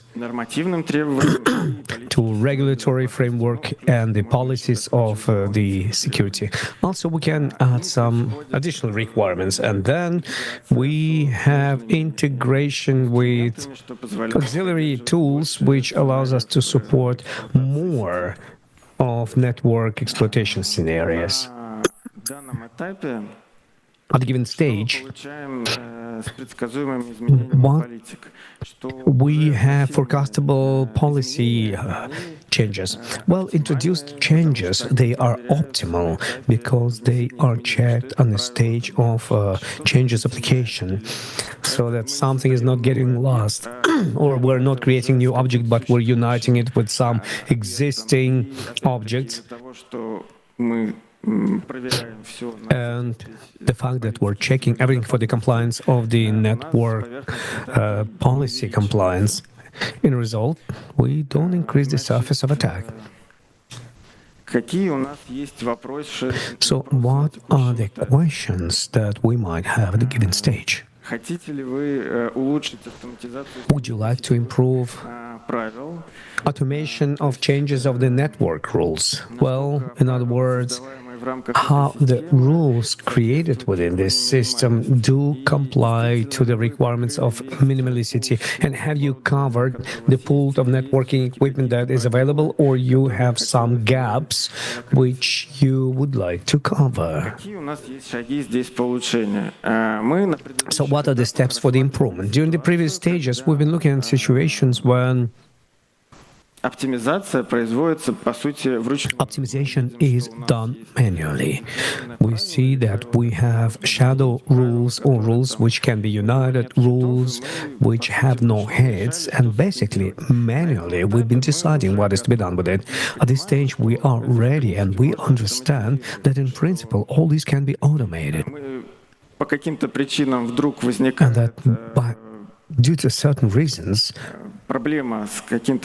there's a problem with a certain rule, that's how we can say it, and we can automatically do the decommissioning of this rule, which helps us to optimize the work of the brand malware itself. The next topic is application of minimum privileges principle. This is something that we have already discussed, and a principle which is well known to everyone. However, it's easier said than done. What is important on this stage. It is important to get rid of Правила стараемся максимально objects of the rule. We try to narrow down the ranges so that it wouldn't be with mask 24, but something smaller. And ideally, precisely, we should have specific IP addresses with destination and services which are required for the work of a certain application. здесь мы On this one, говорим про управление жизненным циклом in here, we're speaking about the life cycle application for the rule. What is important to understand that rules are created through applications, which helps us to quickly create those rules. However, after a certain period of time, из каких-то правил можно the importance of certain rules can be lost, and we are speaking about certification of the rule. то есть при создании правила мы So when the rule is being created, we define a certain period of time for which this rule will be enacted. After this period of time, we should review this rule насколько оно and we should understand how timely it is for the given moment of time. Well, improved integration. ITSM, vulnerability management I'm speaking about the ITSM, vulnerability management, and GRC. ITSM, I've been speaking about it. There are certain cases which have already been worked on, but they are being added with time. изменение правил их становится A number of variants of rule change, there becomes more and more of those. следующий этап. Четвертый это The next stage, stage 4, it's the final stage, expert level. на этом этапе What do we have at the expert level? решение всех проблем. Fast resolution of all the problems related with the network, and the main objective that Есть на этом этапе понимать we might have at this stage смежных подразделений. is to understand the context within the auxiliary departments. So we should have a single Взаимодействие между mechanism of cooperation between different teams, DevOps, cloud safety, security, networking security, in other words, different departments. что мы имеем на этом этапе. What do we have at this stage? Автоматизированный процесс We have automated process of policy changes, full cycle of rule management, Важно, мы уже and what is also very important, we are ready близки к тому, чтобы or are very close to increasing мы сразу the network so that we could immediately apply могли для вот requirements for the developing infrastructure. есть вопросы на текущем этапе. Ну вот вопрос What questions do we have at a given stage? Well, questions related with communication of departments on the same language. насколько быстро вы в принципе How fast can you solve your internal network problems, and are you ready for quick scaling? еще можно улучшить. Scalability. What else can be improved here? Связанный Well, here's a situation related with the service-centric policies. Previously, we've been speaking about IP addresses, здесь protocol ports, but here we have another context. We do understand what kind of an application is being used in the system. теперь руководители So, информационных систем information system managers can speak the same language with network professionals, and we don't have this technological barrier that was separating them previously. и следующий момент связанный с повышением The отказоустойчивости. next topic is increasing the availability. Well, the system functions correctly, we understand what happens in it, and then in some places we would like to soften our failure. Устойчивость с точки зрения репликации данных, с точки зрения кластеризации и From the point of view of clusterization and increase our fault tolerance. And this moment, We want to improve this fault tolerance to all these things. And as a conclusion, I would like to say, what I would like to say Вы увидели on this level. 4 этапа I want you to see the 4 levels of the growth of the networking security of the organization, and I hope that you were ready to identify yourself at which level you are, or at least you have a desire to identify yourself there, and you will understand what are the following steps that you're going to make in your organization. Спасибо, у меня все. That's it. Thank you very much. Спасибо, Павел. Давайте, наверное, 3 вопроса. Thank you, Pavel. 3 questions from the audience and a gift for the best one. Добрый Yeah. день. Меня зовут Илья. Hello, my name is Ilya. В докладе вы много In your presentation, you've been defining many questions that people ask and asking you. That's wonderful. But I have the following question. Это фундамент. Network is a foundation. Foundation has to be extended, reinforced, and you have to constantly work with it. But what is to be done, or what would you advise if at the beginning you would discover that foundation was not laid in a way it should be? And Паттерны, которые вы понимаете. right now you discover certain patterns to where you understand that there's beginning level, intermediate level, expert level, pro level, and everywhere you see certain leaks and problems. What recommendations would you give in order to fix this situation, and what would you recommend what is to be done, or maybe break everything and start from the scratch? Well, as I've been telling you, the first stage involves organizational measures when you have to understand what do you want to protect and how the network will be segmented. If at one of the previous stages you will understand that you have a problem with understanding of how the network should work, then you should go back to the previous stage and take in consideration those errors that you were able to see at the previous stage.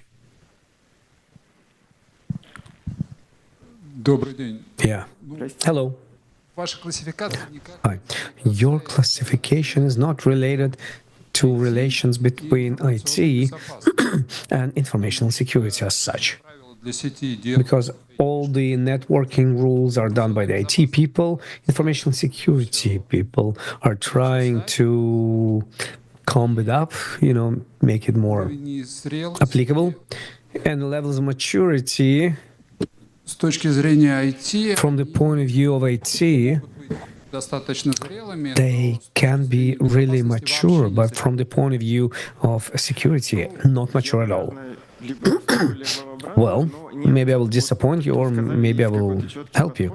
As you said, that there is a strict approach when IT people make the rules and security people do correct those rules. Well, there's a lot of options, but we see in real experience, in real life, how it works. So I'm speaking about the network security.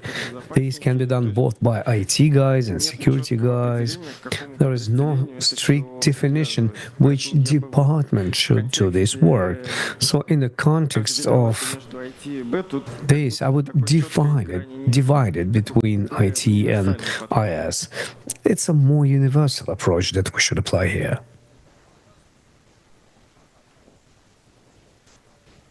Ну, мы можем, в общем, подискутировать. Я готов к...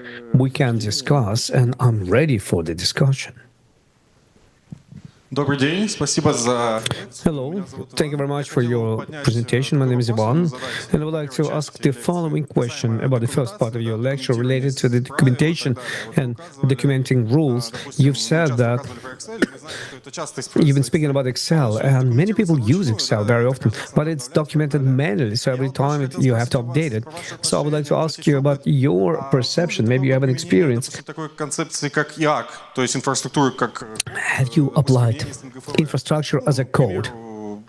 For example, PAPI, pulling rules into GitLab, and do the code review for those rules between special systems infrastructure of the company where there are several admins who go through this process of this approval. And did you have this experience, and what is your perception of this experience?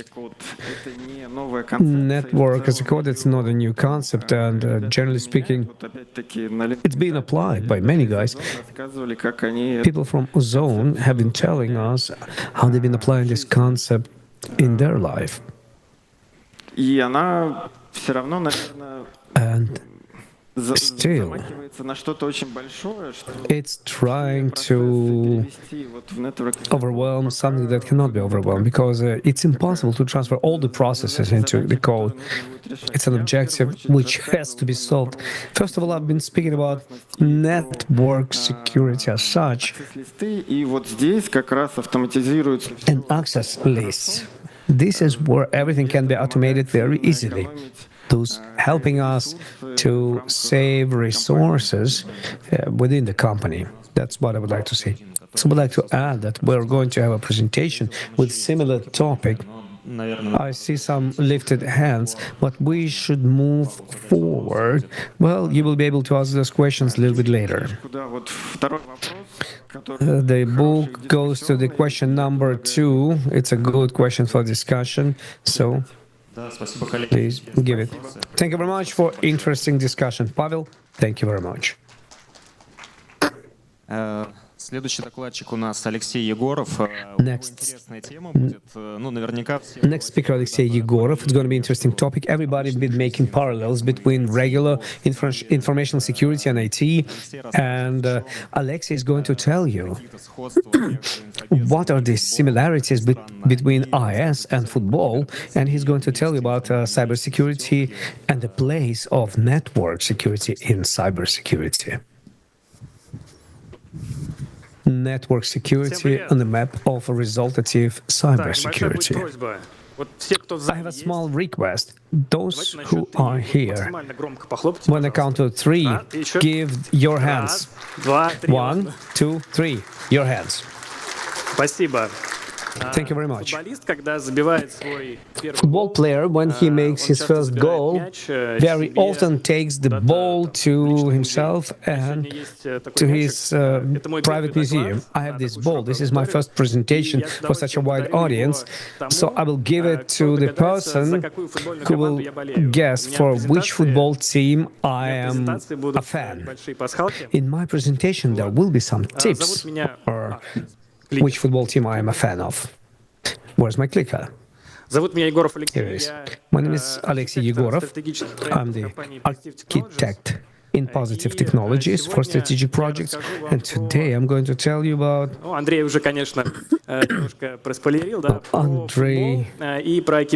I'm going to speak about football and cybersecurity by making certain analogy between different processes which are happening in both of those arenas.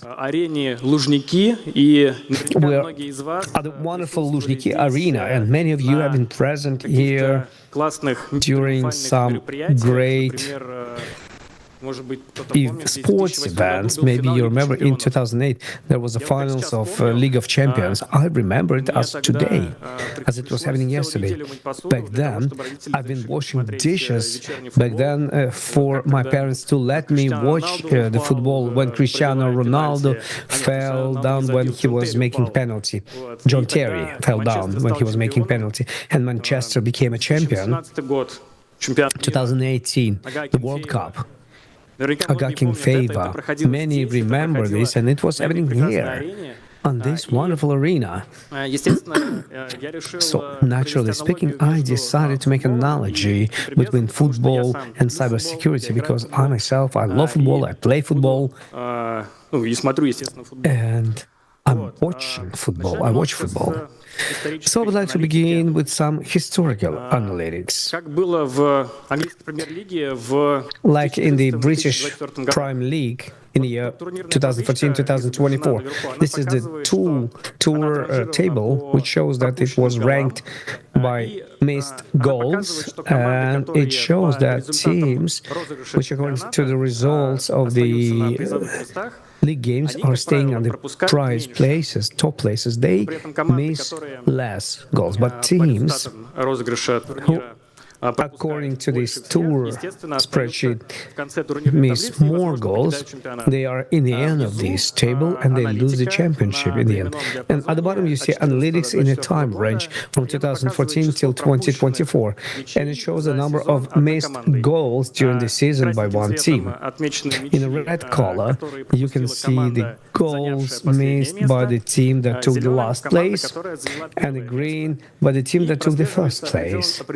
And you can see a certain analogy of the teams that take the final places and they miss more and more. At the same time, teams who, according to the results of the championship, stay in the first place, they don't miss a lot. It tells us that effective defense helps us to create resultative actions during attack. So let's see how it happens with our FPL. This spreadsheet is very updated. I've done it recently. Everything is very similar, but Russian Prime League is not so resultative as British. But nevertheless, teams that miss less goals are in the top part of the table. Those who miss more are at the bottom. But there was one unique case, the Fakel team. It's on the last place. But what is interesting, it didn't miss more than everybody else. And the last tour will be day after tomorrow. Naturally speaking, in history, there are unique cases. And in the APL 92-93, Norwich team took the prize place by missing more than making goals. What it tells us about? It tells us that for every club, tactics of achieving certain results will not always be aligned with tactics of other clubs, and each club creates these tactics on the basis of some specific non-admissible events. So let's see what are those non-admissible events in football. Non-admissible events are formed for the club by themselves. For somebody it can be a number of missed goals, for somebody else it can be a loss of a place in a tour table. The results of the football club depend on the players who play on the field, and for some club it is important that the key player would play more often on the field, so when he is traumatized or lost, it can be a non-admissible event for them. In cybersecurity, everything is the same. For some companies, inadmissible event is the theft of a certain size of amount of money from the accounts of the company. For some other company, it can be a simple loss of a critical service or non-availability of the critical service for a certain period of time. And news agenda tells us that theft of a certain amount of personal data can also become a non-admissible event for the company. It is important to point out that all non-admissible events, both in football and in cybersecurity, they have an important and precise criteria. The quantitative parameters. As I previously have told you, these can be the total amount of thefts or the downtime. And the non-admissible event term from information security, you can see it on the slide. Well, in addition to missed goals in the football, there are made goals. In addition to defense, there is attack. There are matches which are lost and there are matches which are won. So let's make attacking actions in football as analogy. So let's look on the goals of the FC. Each FC has their own goals. This can be a certain number of goals made during a season, during a game. The goal can be make more goals than your partner, win a tour, and keep the leading players within your FC. Speaking about the organization which wants to earn money, the goals can be the following: get a certain amount of revenue, win over a competitor in honest competition, provide access to critically important services only for your own clients or users, and protect leading employees so that during next season they will achieve more effective results. So by making this analogy between football and cybersecurity, I can say that football is profit. So then we have a question. Maybe we shouldn't pay attention to the defense. Let's go into attack. We'll make goals. We'll achieve good financial results. So what about defense? Well, we'll figure it out later.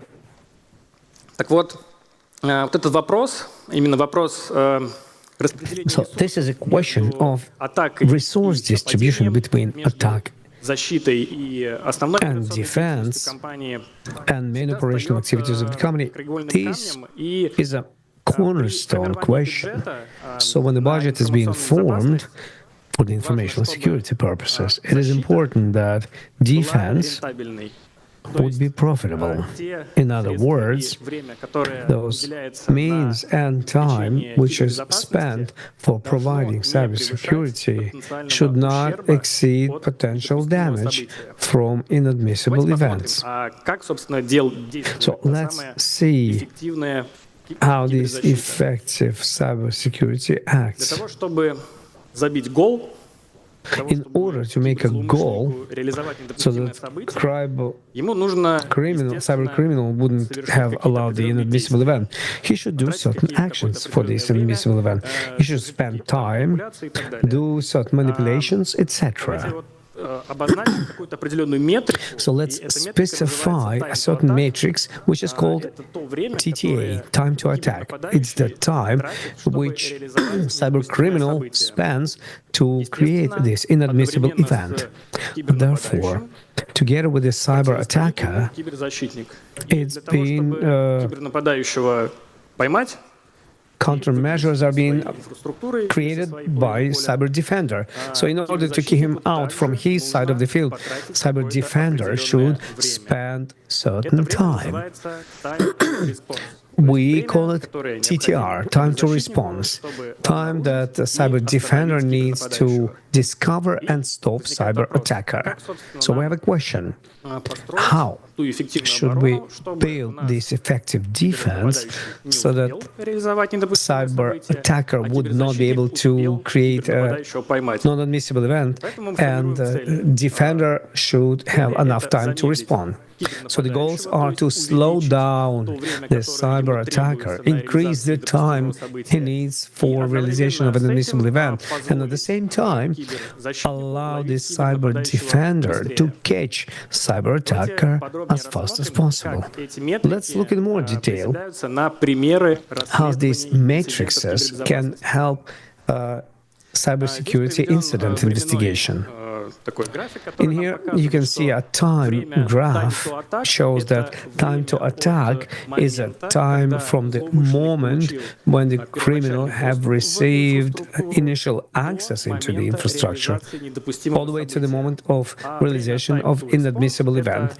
And the time to response is a time when cyber defender spends from the moment when it became understandable to him what should he react for, and all the way to the moment when reaction was completed and the incident was investigated. In order for non-admissible event not to happen, we should slow down cyber attacker and speed up cyber defender. And the target picture looks the following way. On account of different techniques and manipulations that I'm going to speak about a little bit later, attack, the time that is required for non-admissible event realization for the criminal is being extended. And the reaction time that is needed by cyber defenders is reduced. And defender has an opportunity to react before non-admissible event happens. Some statistical information. Incident investigations in 23-24 tells us that approximately one quarter of projects almost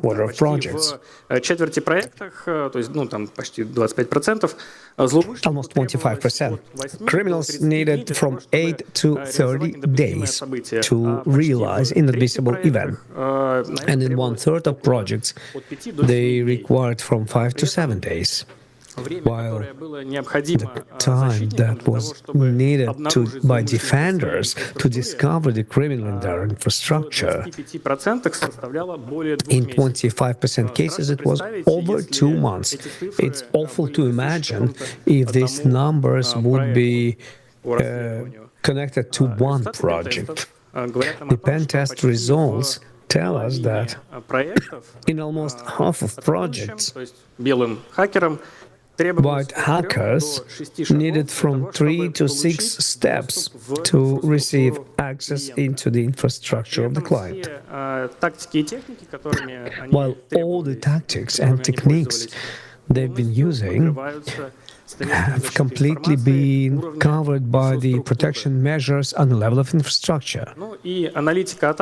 And attack analytics tells us that on the third place, amongst the most common reasons of successful attacks, is the deficient network segmentation. Okay, let's try to understand about the stages of the projects to increase cyber defense of the organization.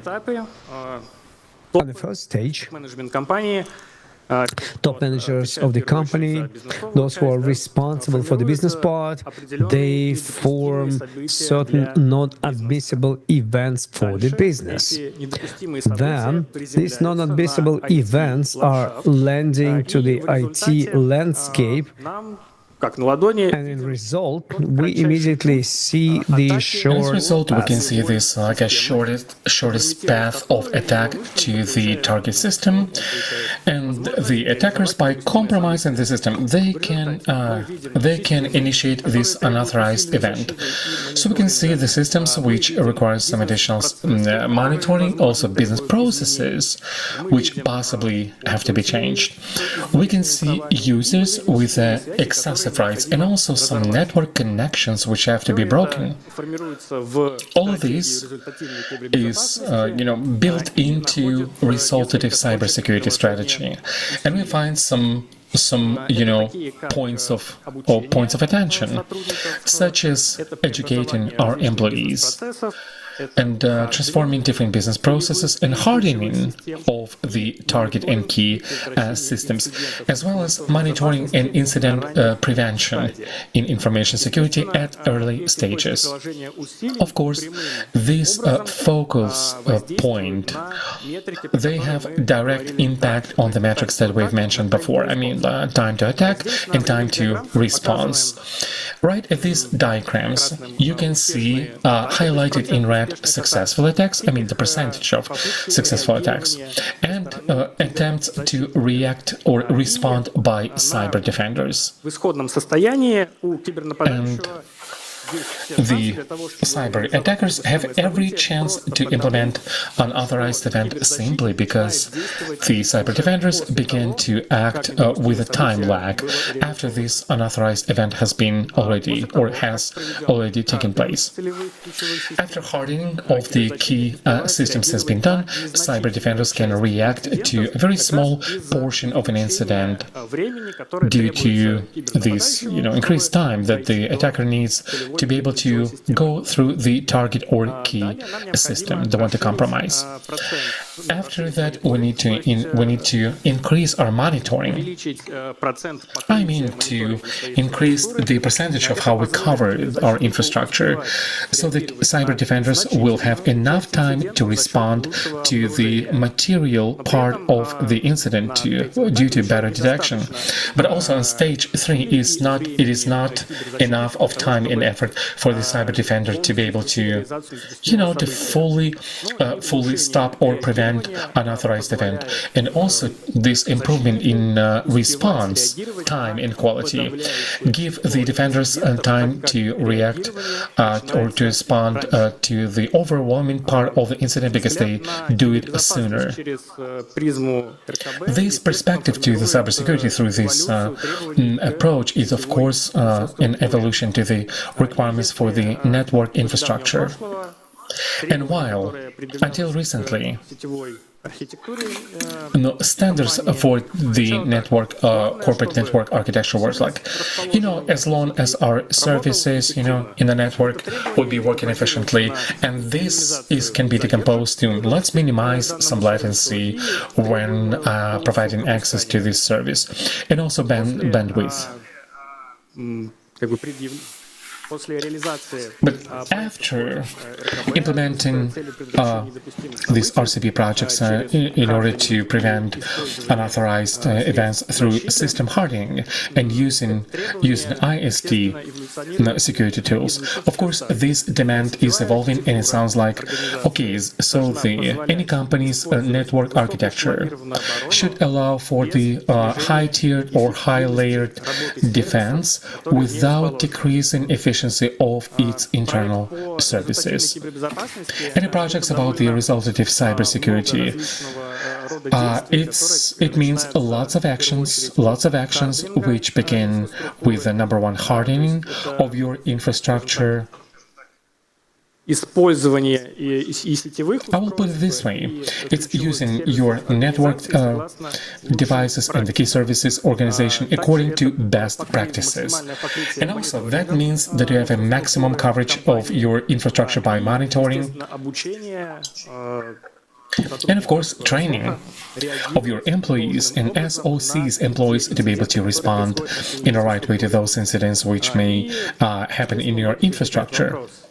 And many people have questioned at this point, how do we evaluate effectiveness, efficiency of those actions which have been done during this very painstaking and very time-consuming job? One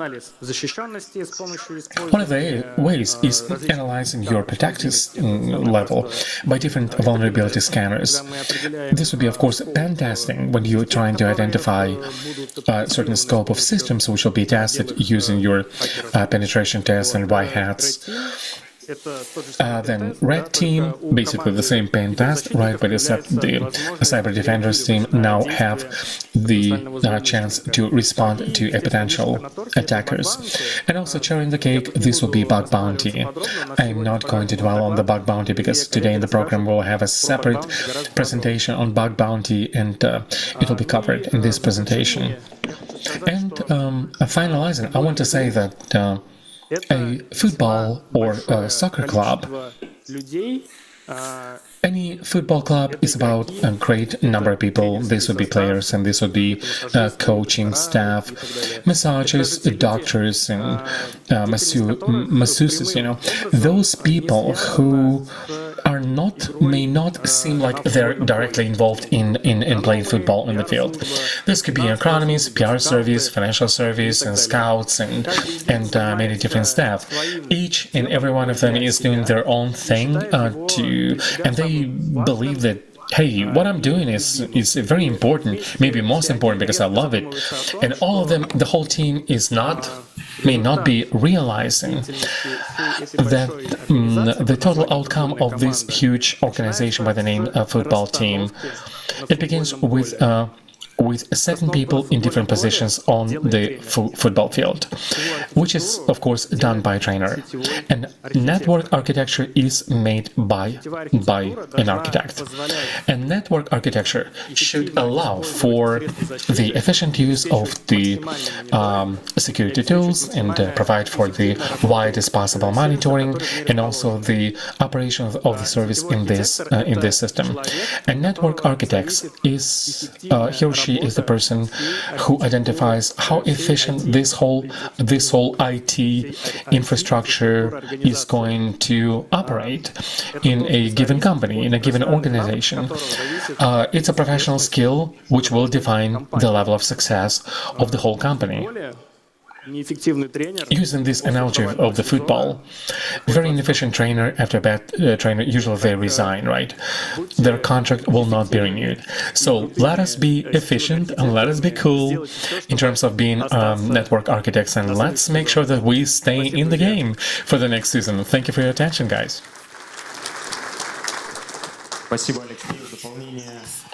Thank you, Alexei. And adding to this question about football club, for the next question we're going to give a book, audit of the information system based on Linux, and you can come up with Alexei. Well, guys, what do you think? What do you think? Who wants the book? Who wants to get the book? Теперь вопросы.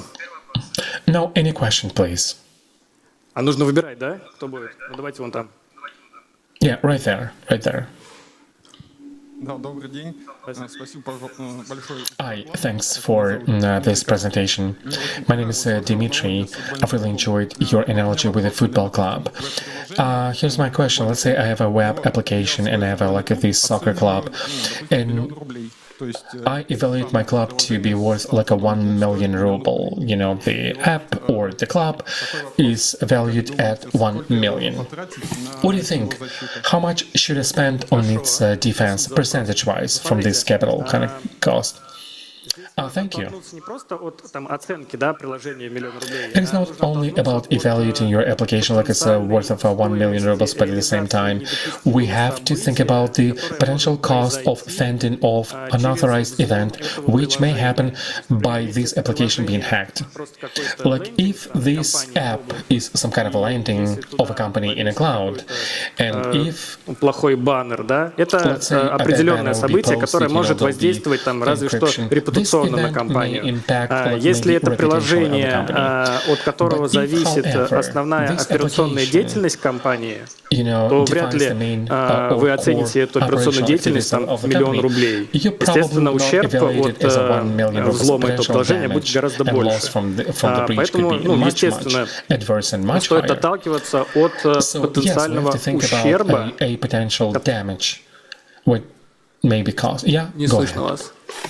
No, I cannot hear you. I'm sorry. Нет, естественно, меньше. Естественно, меньше, но сама методология просчета, она довольно сложная, она там опирается на различные риски и так далее. У нас здесь на площадке, я знаю, что есть стенд, где стоят коллеги, которые как раз вот осуществляют формирование недопустимых событий для бизнеса. И вот этот вопрос, если вы им зададите, они будут очень рады на него ответить. Спасибо. Так, давайте следующий. Вот там вот в конце рука. Сейчас вам микрофон дадут. Yeah, mic, please. Mic runners. А вот вон человек стал. Yeah, somebody standing right there.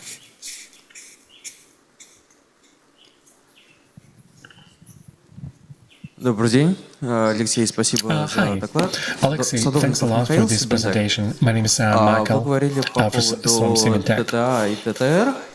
You were speaking about TTI and TTR. Those are great metrics and very, very productive metrics in cybersecurity. And, for any company to be able to allocate right amount of money and also to understand what they're doing and how, and they have to do the right math in terms of calculating these metrics. What would be your advice, and how, in what way should we calculate these metrics. Do I have to do ongoing pen tests? This would be very expensive for a company. And also to keep red team, it's also very costly, right? It costs some money. You have to spend money on very highly skilled professionals doing simulations. Can I write it on paper? I do not believe this will be efficient, so I'd like to get your perspective on that. Хорошо. Спасибо за вопрос. Смотрите, метрики в первую очередь рассчитываются как? Относительно пути проникновения в инфраструктуру. Этот путь, по сути, это граф такой доступности, да, он строится на основе доступности ресурсов между собой, это раз, и два, от наличия уязвимостей на тех или иных ресурсах. Поэтому расчет метрик — это, наверное, такой довольно важный и ключевой момент при реализации проектов РКБ. И это стоит делать, учитывая, во-первых, покрытие мониторингом инфраструктуры и, вот, как я ранее сказал, уязвимостей в сервисах, которые есть на пути проникновения. Ну и я вас вот тоже как того, кто спросил предыдущий вопрос, посоветую подойти на стенд РКБ, где как раз будут присутствовать коллеги, кто занимается вот этим вот первоначальным этапом работы именно с топ-менеджерами при формировании допустимых событий и расчете метрик. Спасибо. Вот рука.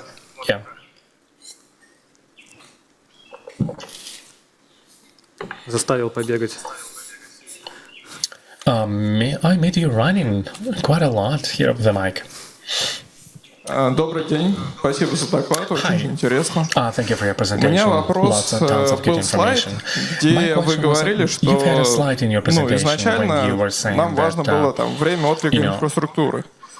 Да, ИБ, понятно, снижает время отклика из-за самого факта наличия ИБ. В конце была табличка, что в идеале у нас время отклика инфраструктуры должно оставаться таким же, как без применения ИБ. Но вопрос в том, что на такую инфраструктуру, на построение такого ИБ в инфраструктуре, который не будет влиять на время отклика, можно потратить бесконечное просто количество денег. Вам не кажется, что, наверное, должна применяться такая стратегия, которая сбалансирует там, время отклика инфраструктуры и финансы, там, затраченные на построение такой инфраструктуры? Infrastructure in the first place. Яркий ответ, да? Ну, давайте немножко расширю.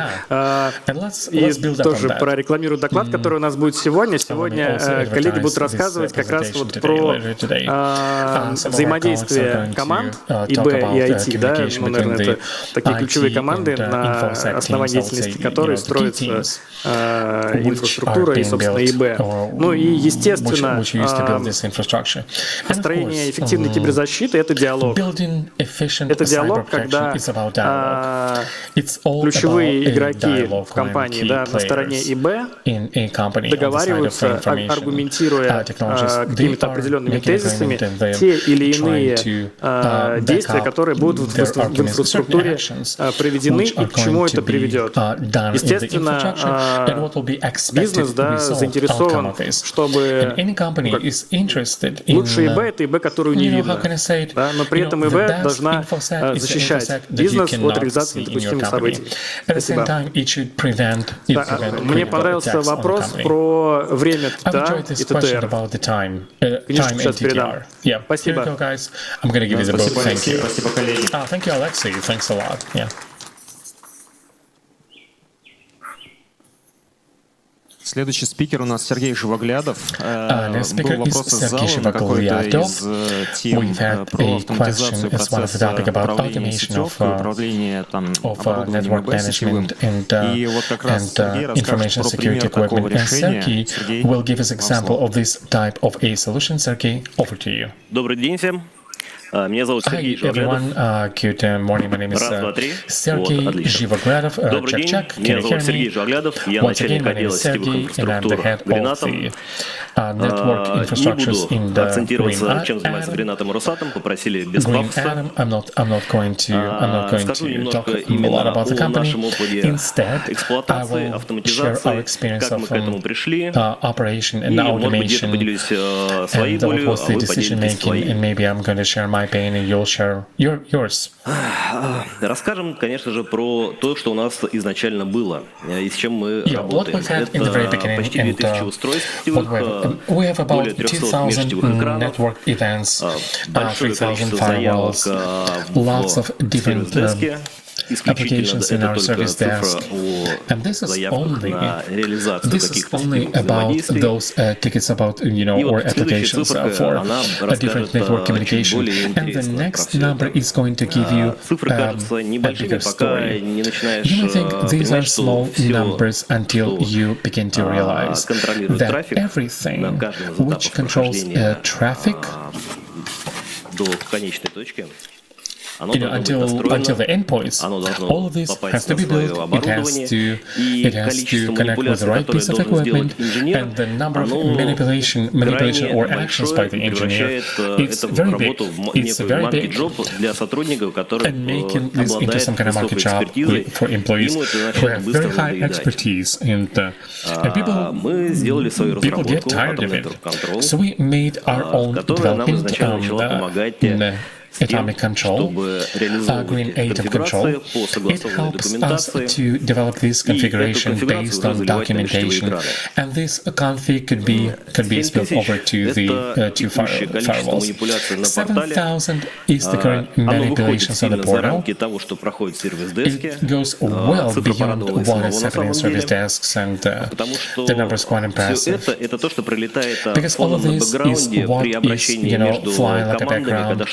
When there's communication between the teams, when something doesn't work, you have to do a quick diagnosis of why something doesn't work or why this new service is not operational. Sometimes it's a hardware, sometimes it's a virtual firewall, sometimes people just forgot to manually open communication. Right now, this is not possible due to automation. The human factor, so to say, is the human aspect. It's a very painful aspect because it's not only because people may forget to fine-tune things. People may tune things, set things up by mistake. Как к этому приходили, наверное, не столь будет интересно до 2022 года, потому что в 2022 году у нас началось самое интересное, это глобальное импортозамещение. При таком количестве оборудования, которое у нас в эксплуатации, сделать это в сжатой сроки крайне сложно. Сделали анализ, посмотрели количество вообще рутинных задач, которые этому сопоставлялись, выгрузили оттуда, что у нас заняло бы больше всего времени, и поняли, что это, как всегда, сетевые политики. Действительно очень много. Потому что все мы все-таки стремимся к Zero Trust. Все мы немножко параноики. И здесь вообще кто-нибудь не параноик. Are you guys not paranoid? If anybody of you, please lift up your hand. Я рад. If you have any, oh, happy for you. I'm happy for you.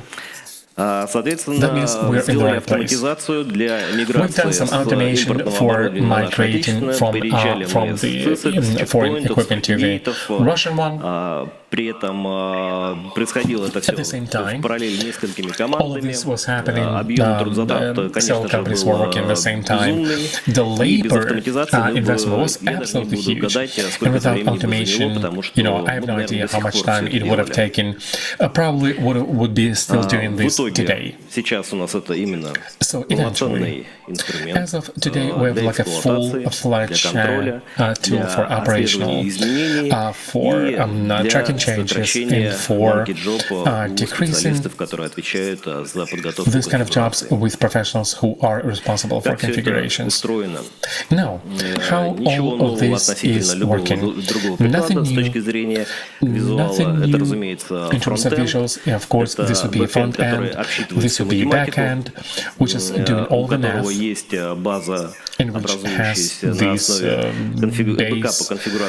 database based on the backups of the configurations of the network equipment.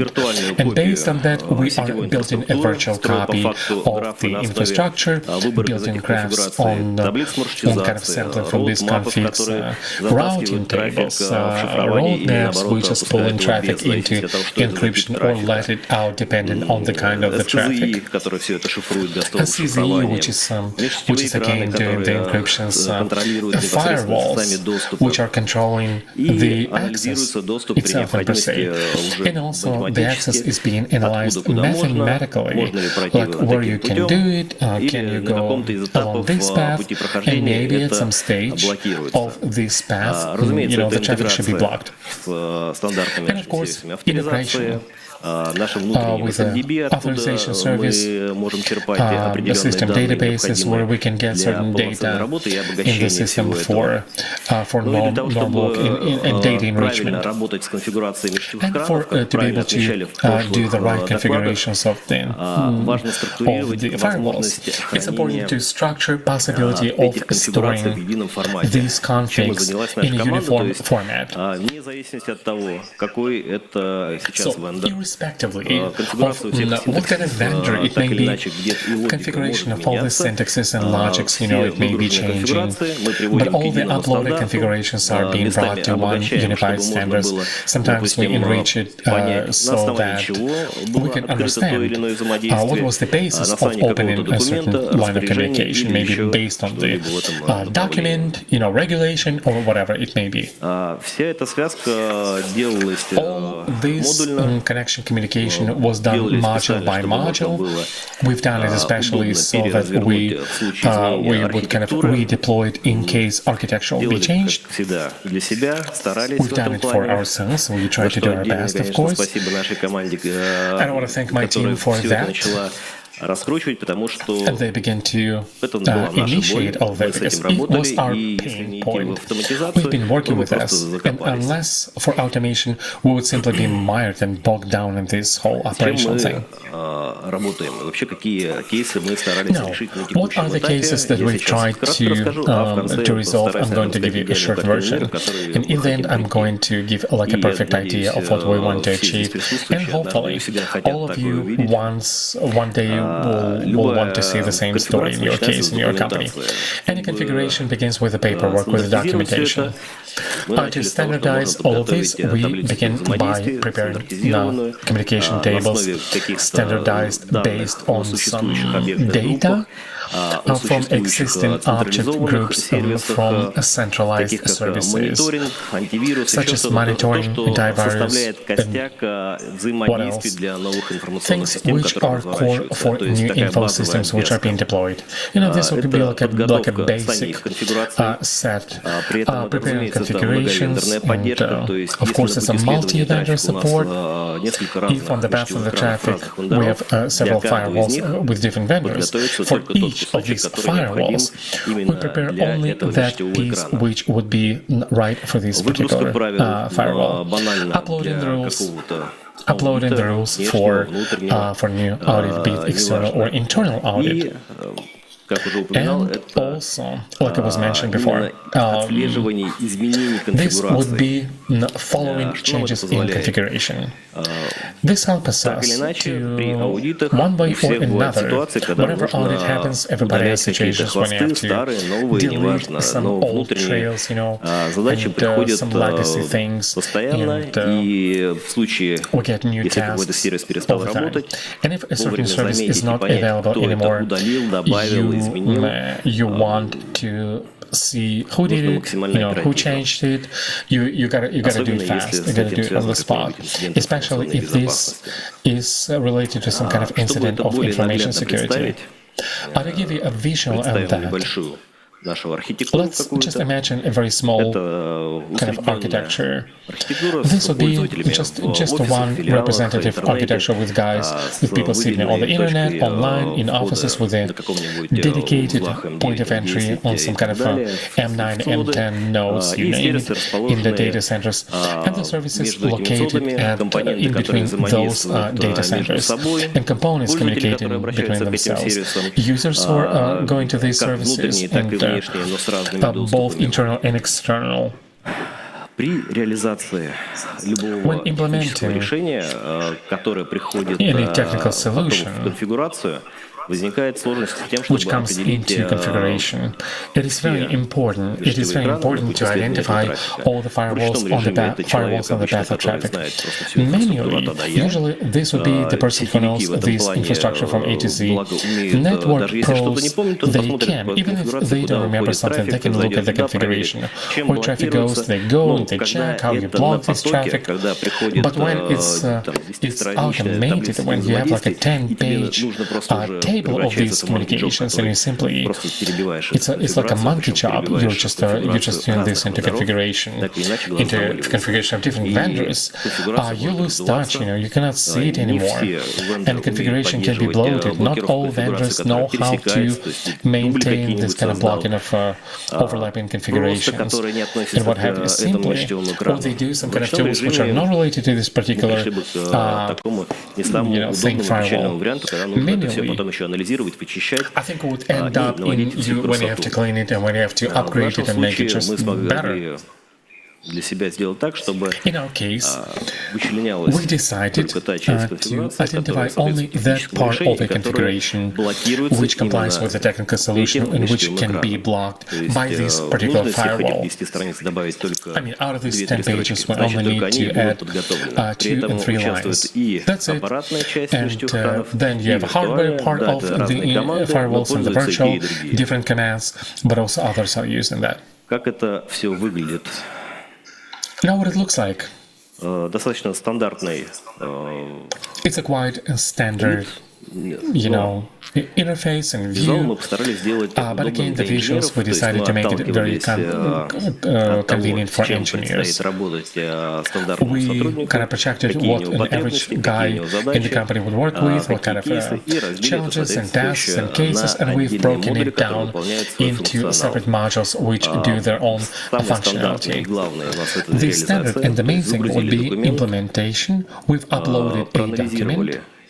We've analyzed this document to make sure that, what configuration is available, and then we sort of download the possibility of getting this configuration. So we get an archive.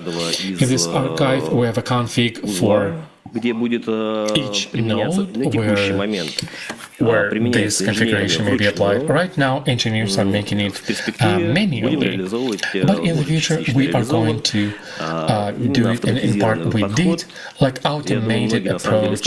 And I believe that many of you have seen that when for implementing some changes into big data centers, into high performance nodes. Your equipment may be very, very reliable, but this equipment may behave in different ways.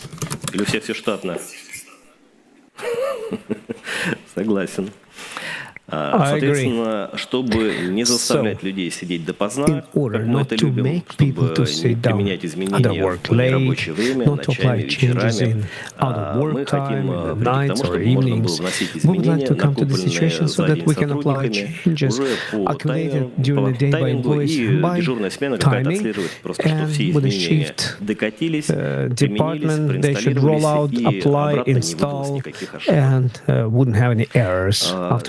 In order for this to work correctly, beautifully, with consideration of peculiarities of approaches to the development of the domestic vendors, we're communicating with all of them, including with all our friends from Positive Technologies and Security Codes and UserGate.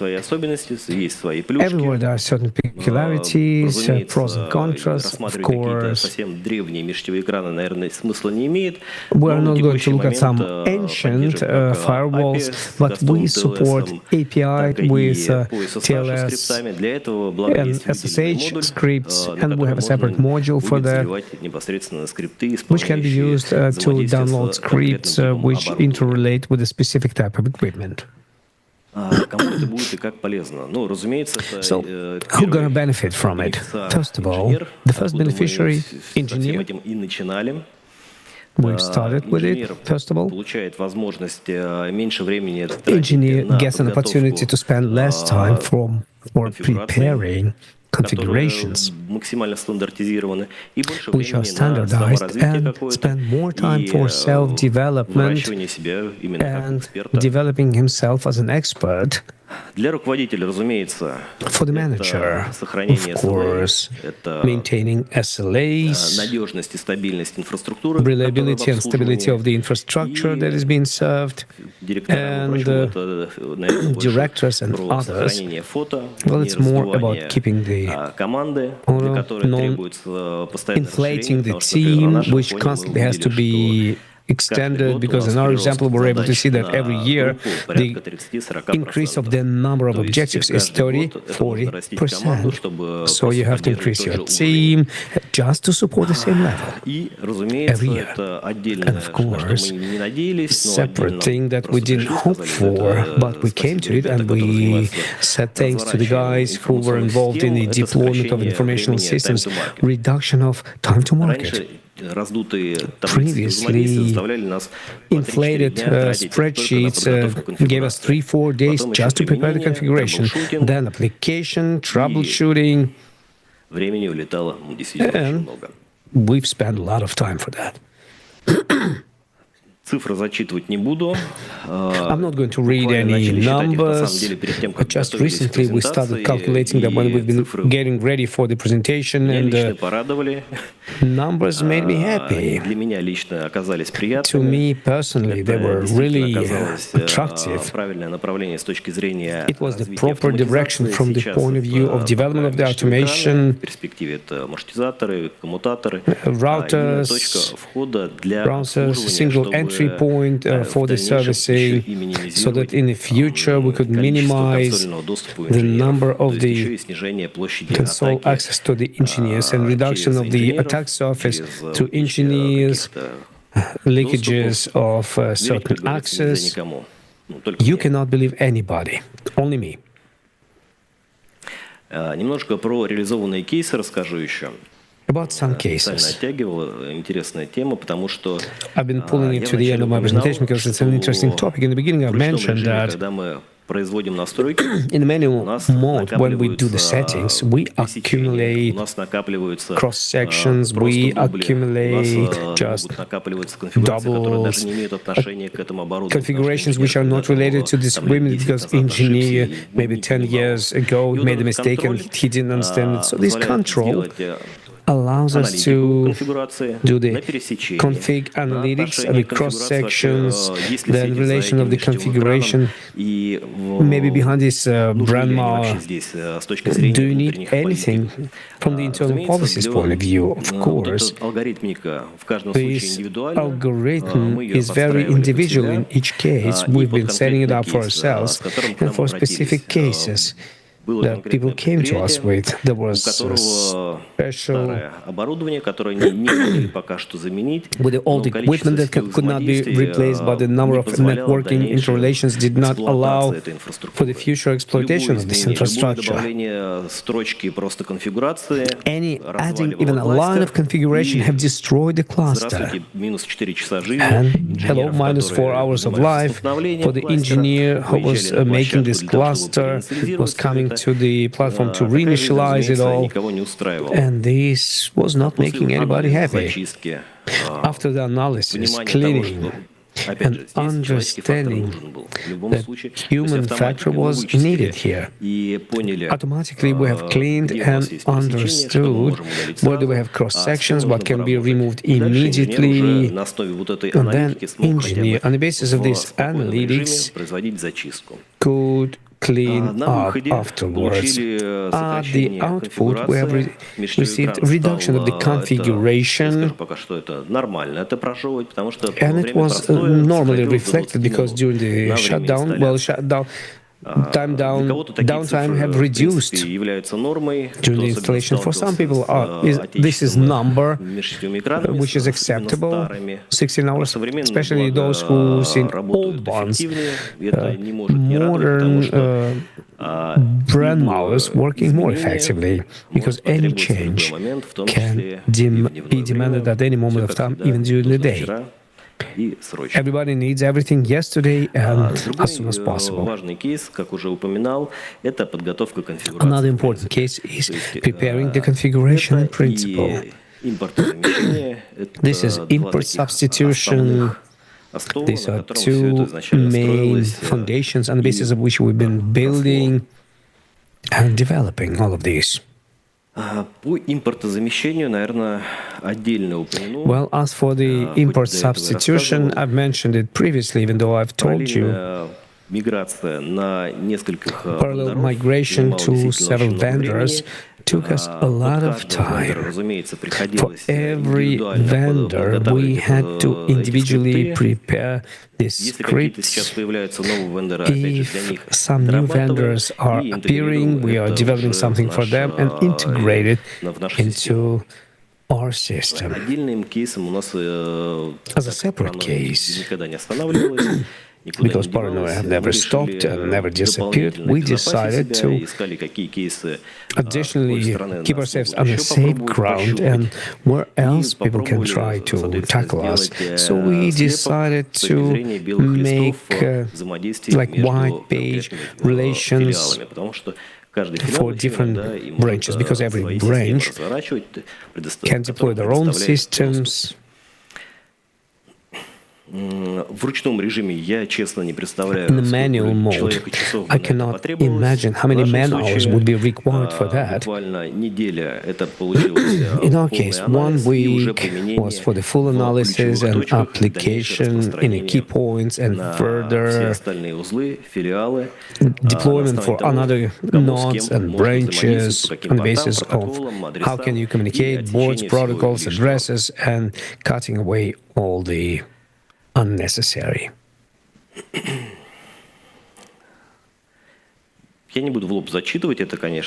not going to read all of this.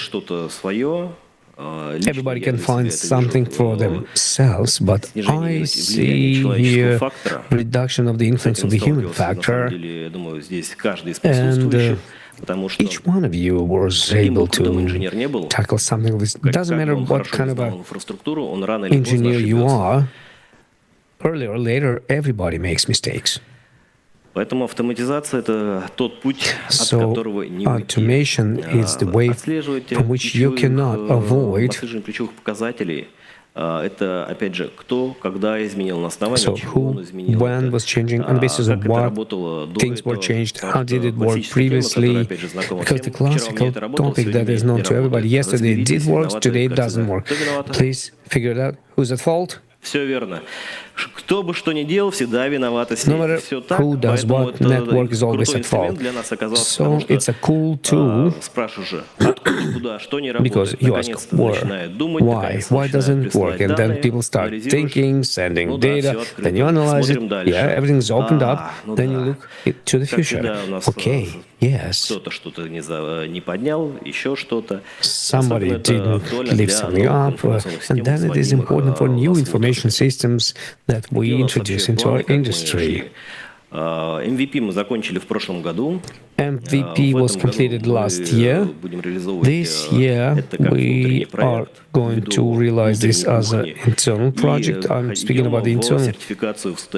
And then we go to the stack certification. It's a very interesting activity, and some people do know things like that. In the year 2026, we do hope to go to standard exploitation on the basis of our best practices of working with in control, and then working everything that we have invented for ourselves on the basis of automation, applications, and policies, work with routers, preparing configurations for them, changing settings for the ports in some data centers for routers, especially in factories where they need supplier for all the new lifted services, all the policies for these interfaces as well. We want to come to this. I don't want to take a lot of your time. I would like to give some time to another speaker. Also, would like to learn more about representatives of other vendors who can be used and integrated in order to make the product work better. Thank you very much. Ask your questions, if you have any. Добрый день.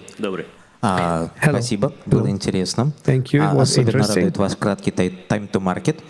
Especially short Вопрос, time наверное, to более market. практический. Скажите, It's more у вас practical сейчас question. есть ли Right миграция, now, например, там, с do Cisco you на have Kerio, на migration from Cisco to куда-нибудь там на Carrier Stereo, на or UserGate, там, на somewhere to Indeco? stand UserGate, То, что Inteca? вы заявили как The вендор fact that you независимой have announced публикации as a vendor конфигурации. independent То есть можно ли с publication of одного вендора configuration. забрать, So is it сказать possible ему to take it from one махалай-махалай, vendor, чтобы say это goodbye, с низким процентом that ошибок было with low раскатано на level другом of вендоре errors, на сейчас, and then на roll it up on another vendor right now? 22.05.2025? It's Прямо сейчас с той же Cisco мы можем спокойно на 22.05.2025 UserGate, Estera.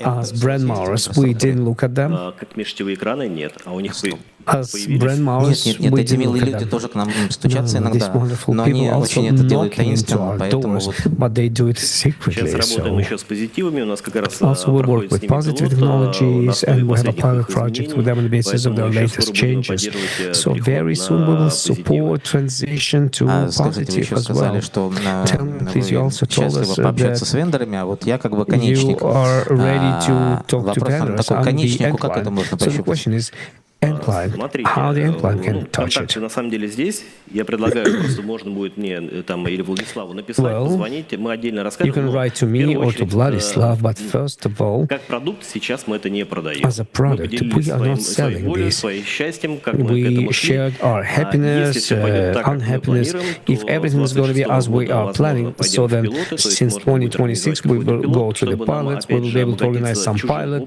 so that we can reach our experience, and then we will start thinking about how to provide it to the end clients. So the end clients in the year 2025 can search for glowing mushrooms in the neighboring forest. Something like that? Yeah. Yeah, it was interesting. Thank you. Thank you. Давайте туда. Там прям с самого начала подняли руку. Руслан Казанский меня зовут.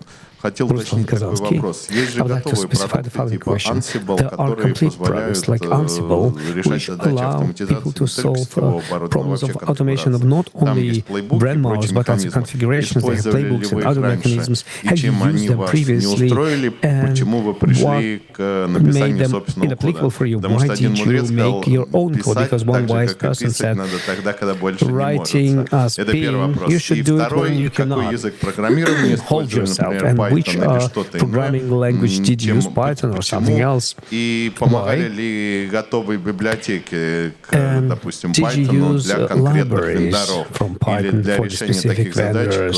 как оптимизация, конфигурация Of things like межсетевых экранов, optimization, минимизация configuration количества of brand правил и mask, так далее. minimization of the Это number of же rules, не очень etc. простая с точки зрения математики This is задача. not a Вот very если готовая simple библиотека, task from the которая mathematical возьмет point of view. If you have a матрицу complete доступа, library that will take оптимизирует и на access основе matrix, него optimize сгенерит it, из and on the старых basis of правил this will новые, generate которых, from условно old говоря, в rules 10 раз new меньше. ones, which like 10 times Да, lesser. вопрос на первую Yeah, часть. thank you very much for your question. The first part of the question, I will give you the answer. First of all, дружить с we did Ansible. try Нам не понравилась to результативность, be нам не friends with понравилось Ansible. We didn't то, like что the для resultativeness. We didn't like that for который the не является end программистом, engineer, очень networking сложно engineer who is not объяснить, programmer. как с It's этим very работать. difficult to То explain есть them не каждый how to сетевик work with готов all с of этим this. работать. Not every Хотелось network бы engineer is ready to work with all of эту this, but we'd like возможность to extend this человек, который possibility сетевик до to мозга костей people. просто. who is, security down to the dry bones. Nobody's making you to move forward. And out of the networking people, we have a lot of DevOps, DevSec, and other programmers. This is a very interesting direction, and, especially if they need it. Speaking about the second question, I would like to give you the answer so that it would help you. Well, this question from the point of view of if you will ask photographer which film do you use for making and which parameters of the photo camera do you use, they are not going to solve it. So it makes no sense to dive. We use Python, we use C#, but it can all change due to the fact if we would like to go into some optimization to extending the architecture. And about libraries, optimization of the matrix of the network, and minimization of the number of rules, or you write from the scratch.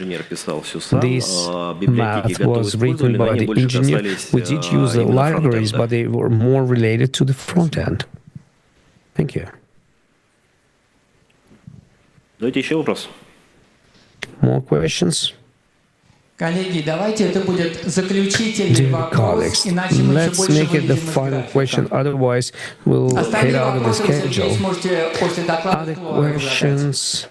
Добрый He день, will меня ask. зовут Беляков Максим, ДИТ Москва. Hello, I'm Belяков Спасибо Maxim за вашу from Moscow. презентацию, очень Thank you very much for your интересно. В presentation. It свое was время very этим интересовался interesting. направлением. I've been Два interested in this вопроса. direction Вы упомянули, recently. что вы все Two questions. конфигурации You've mentioned сводите в that единый некий all шаблон. the configurations Это you какая-то put своя into some разработка или же template. используете Is it Open development Network of your own, Configuration? or you use И open network какую configuration? СУБД используете в ядре для What математики? database you use in Если the, это не GraphQL, for the math, рассматривали ли GraphQL if it's not задачи? GraphPay? Спасибо. You have been looking for GraphPay for these objectives. Thank you very much for these questions. About database, we use Postgres. We have not used GraphQL, but thank you very much for this idea. I will study in order to learn more. Maybe it's going to be better in our case. About database compilation, we've been writing it for ourselves because we've been preparing standardization of networking relations. In other words, right now, we have not been trying to put everything in the networking equipment and standardization. Depending on syntaxes, we request data for routing from some rerouted access places, but network relations, they have already been standardized. And everything was written by ourselves. Okay, I understand. Thank you very much. So now I think you need to look at network configuration. You will like this idea. These are standards defined by Google, where you can put any configuration into a single standard. Very much and goodbye. Dear colleagues, this was the final question. Let's applaud to Sergey. Question number 3 I liked the most. Итак, коллеги, мы потихонечку двигаемся по Okay, dear нашему colleagues, we are блоку, moving связанному с alongside our сетями. section У нас в нем related осталось with два networks. доклада. We have Один two доклад, как presentations все left. One поделить, и presentation, нам о нем how can we расскажет share здесь Кирилл. everything, and И it's нам о going to нем be расскажет told, and it's going to be Артем told to Чуйков us из by компании «На стейдж». А Артем потом будет следующий доклад, как собрать все поделенное. from In the О нем Stage. нам How расскажет can Андрей you Дугин assemble из команды Andrei МТС Dugin РЭД.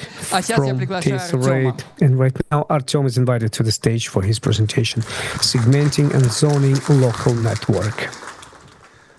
Здравствуйте, друзья. Меня так замечательно представили, Hello, что даже friends. вот I was заготовленное introduced so приветствие well куда-то вот that even the welcome that I ушло. prepared, Но меня зовут Артем. I've lost it. Я My name is работаю в Artyom. компании InnoStage инженером. I work Я in a занимаюсь stage as внедрением engineer. межсетевых экранов в Implementing полевых brand условиях. Где-то на mounts заводах, там далеко, in на field промышленных conditions, предприятиях. factories, industrial Сегодня вот уже мы очень companies. много сказали на эту Today, тему. we've been Но я все-таки speaking a хочу lot поговорить about с вами it, but I would like to на speak тему with you сегментирования и on the зонирования topic of локальной сети. segmenting and zoning of Вопрос local на самом network. деле интересный и The очень question, важный. honestly, is an Вот interesting and сейчас, important прямо вот в one. этот самый момент, Right now, мои this very коллеги moment, занимаются my устранением colleagues уязвимости, are которые обнаружили removing пентестеры в vulnerabilities интерном which were вилане. Вот с ними буквально вчера весь день сидели. discovered by pen testers in VLAN. Инфографика это уже была. От Infographics, компании we've seen Positive it. Technologies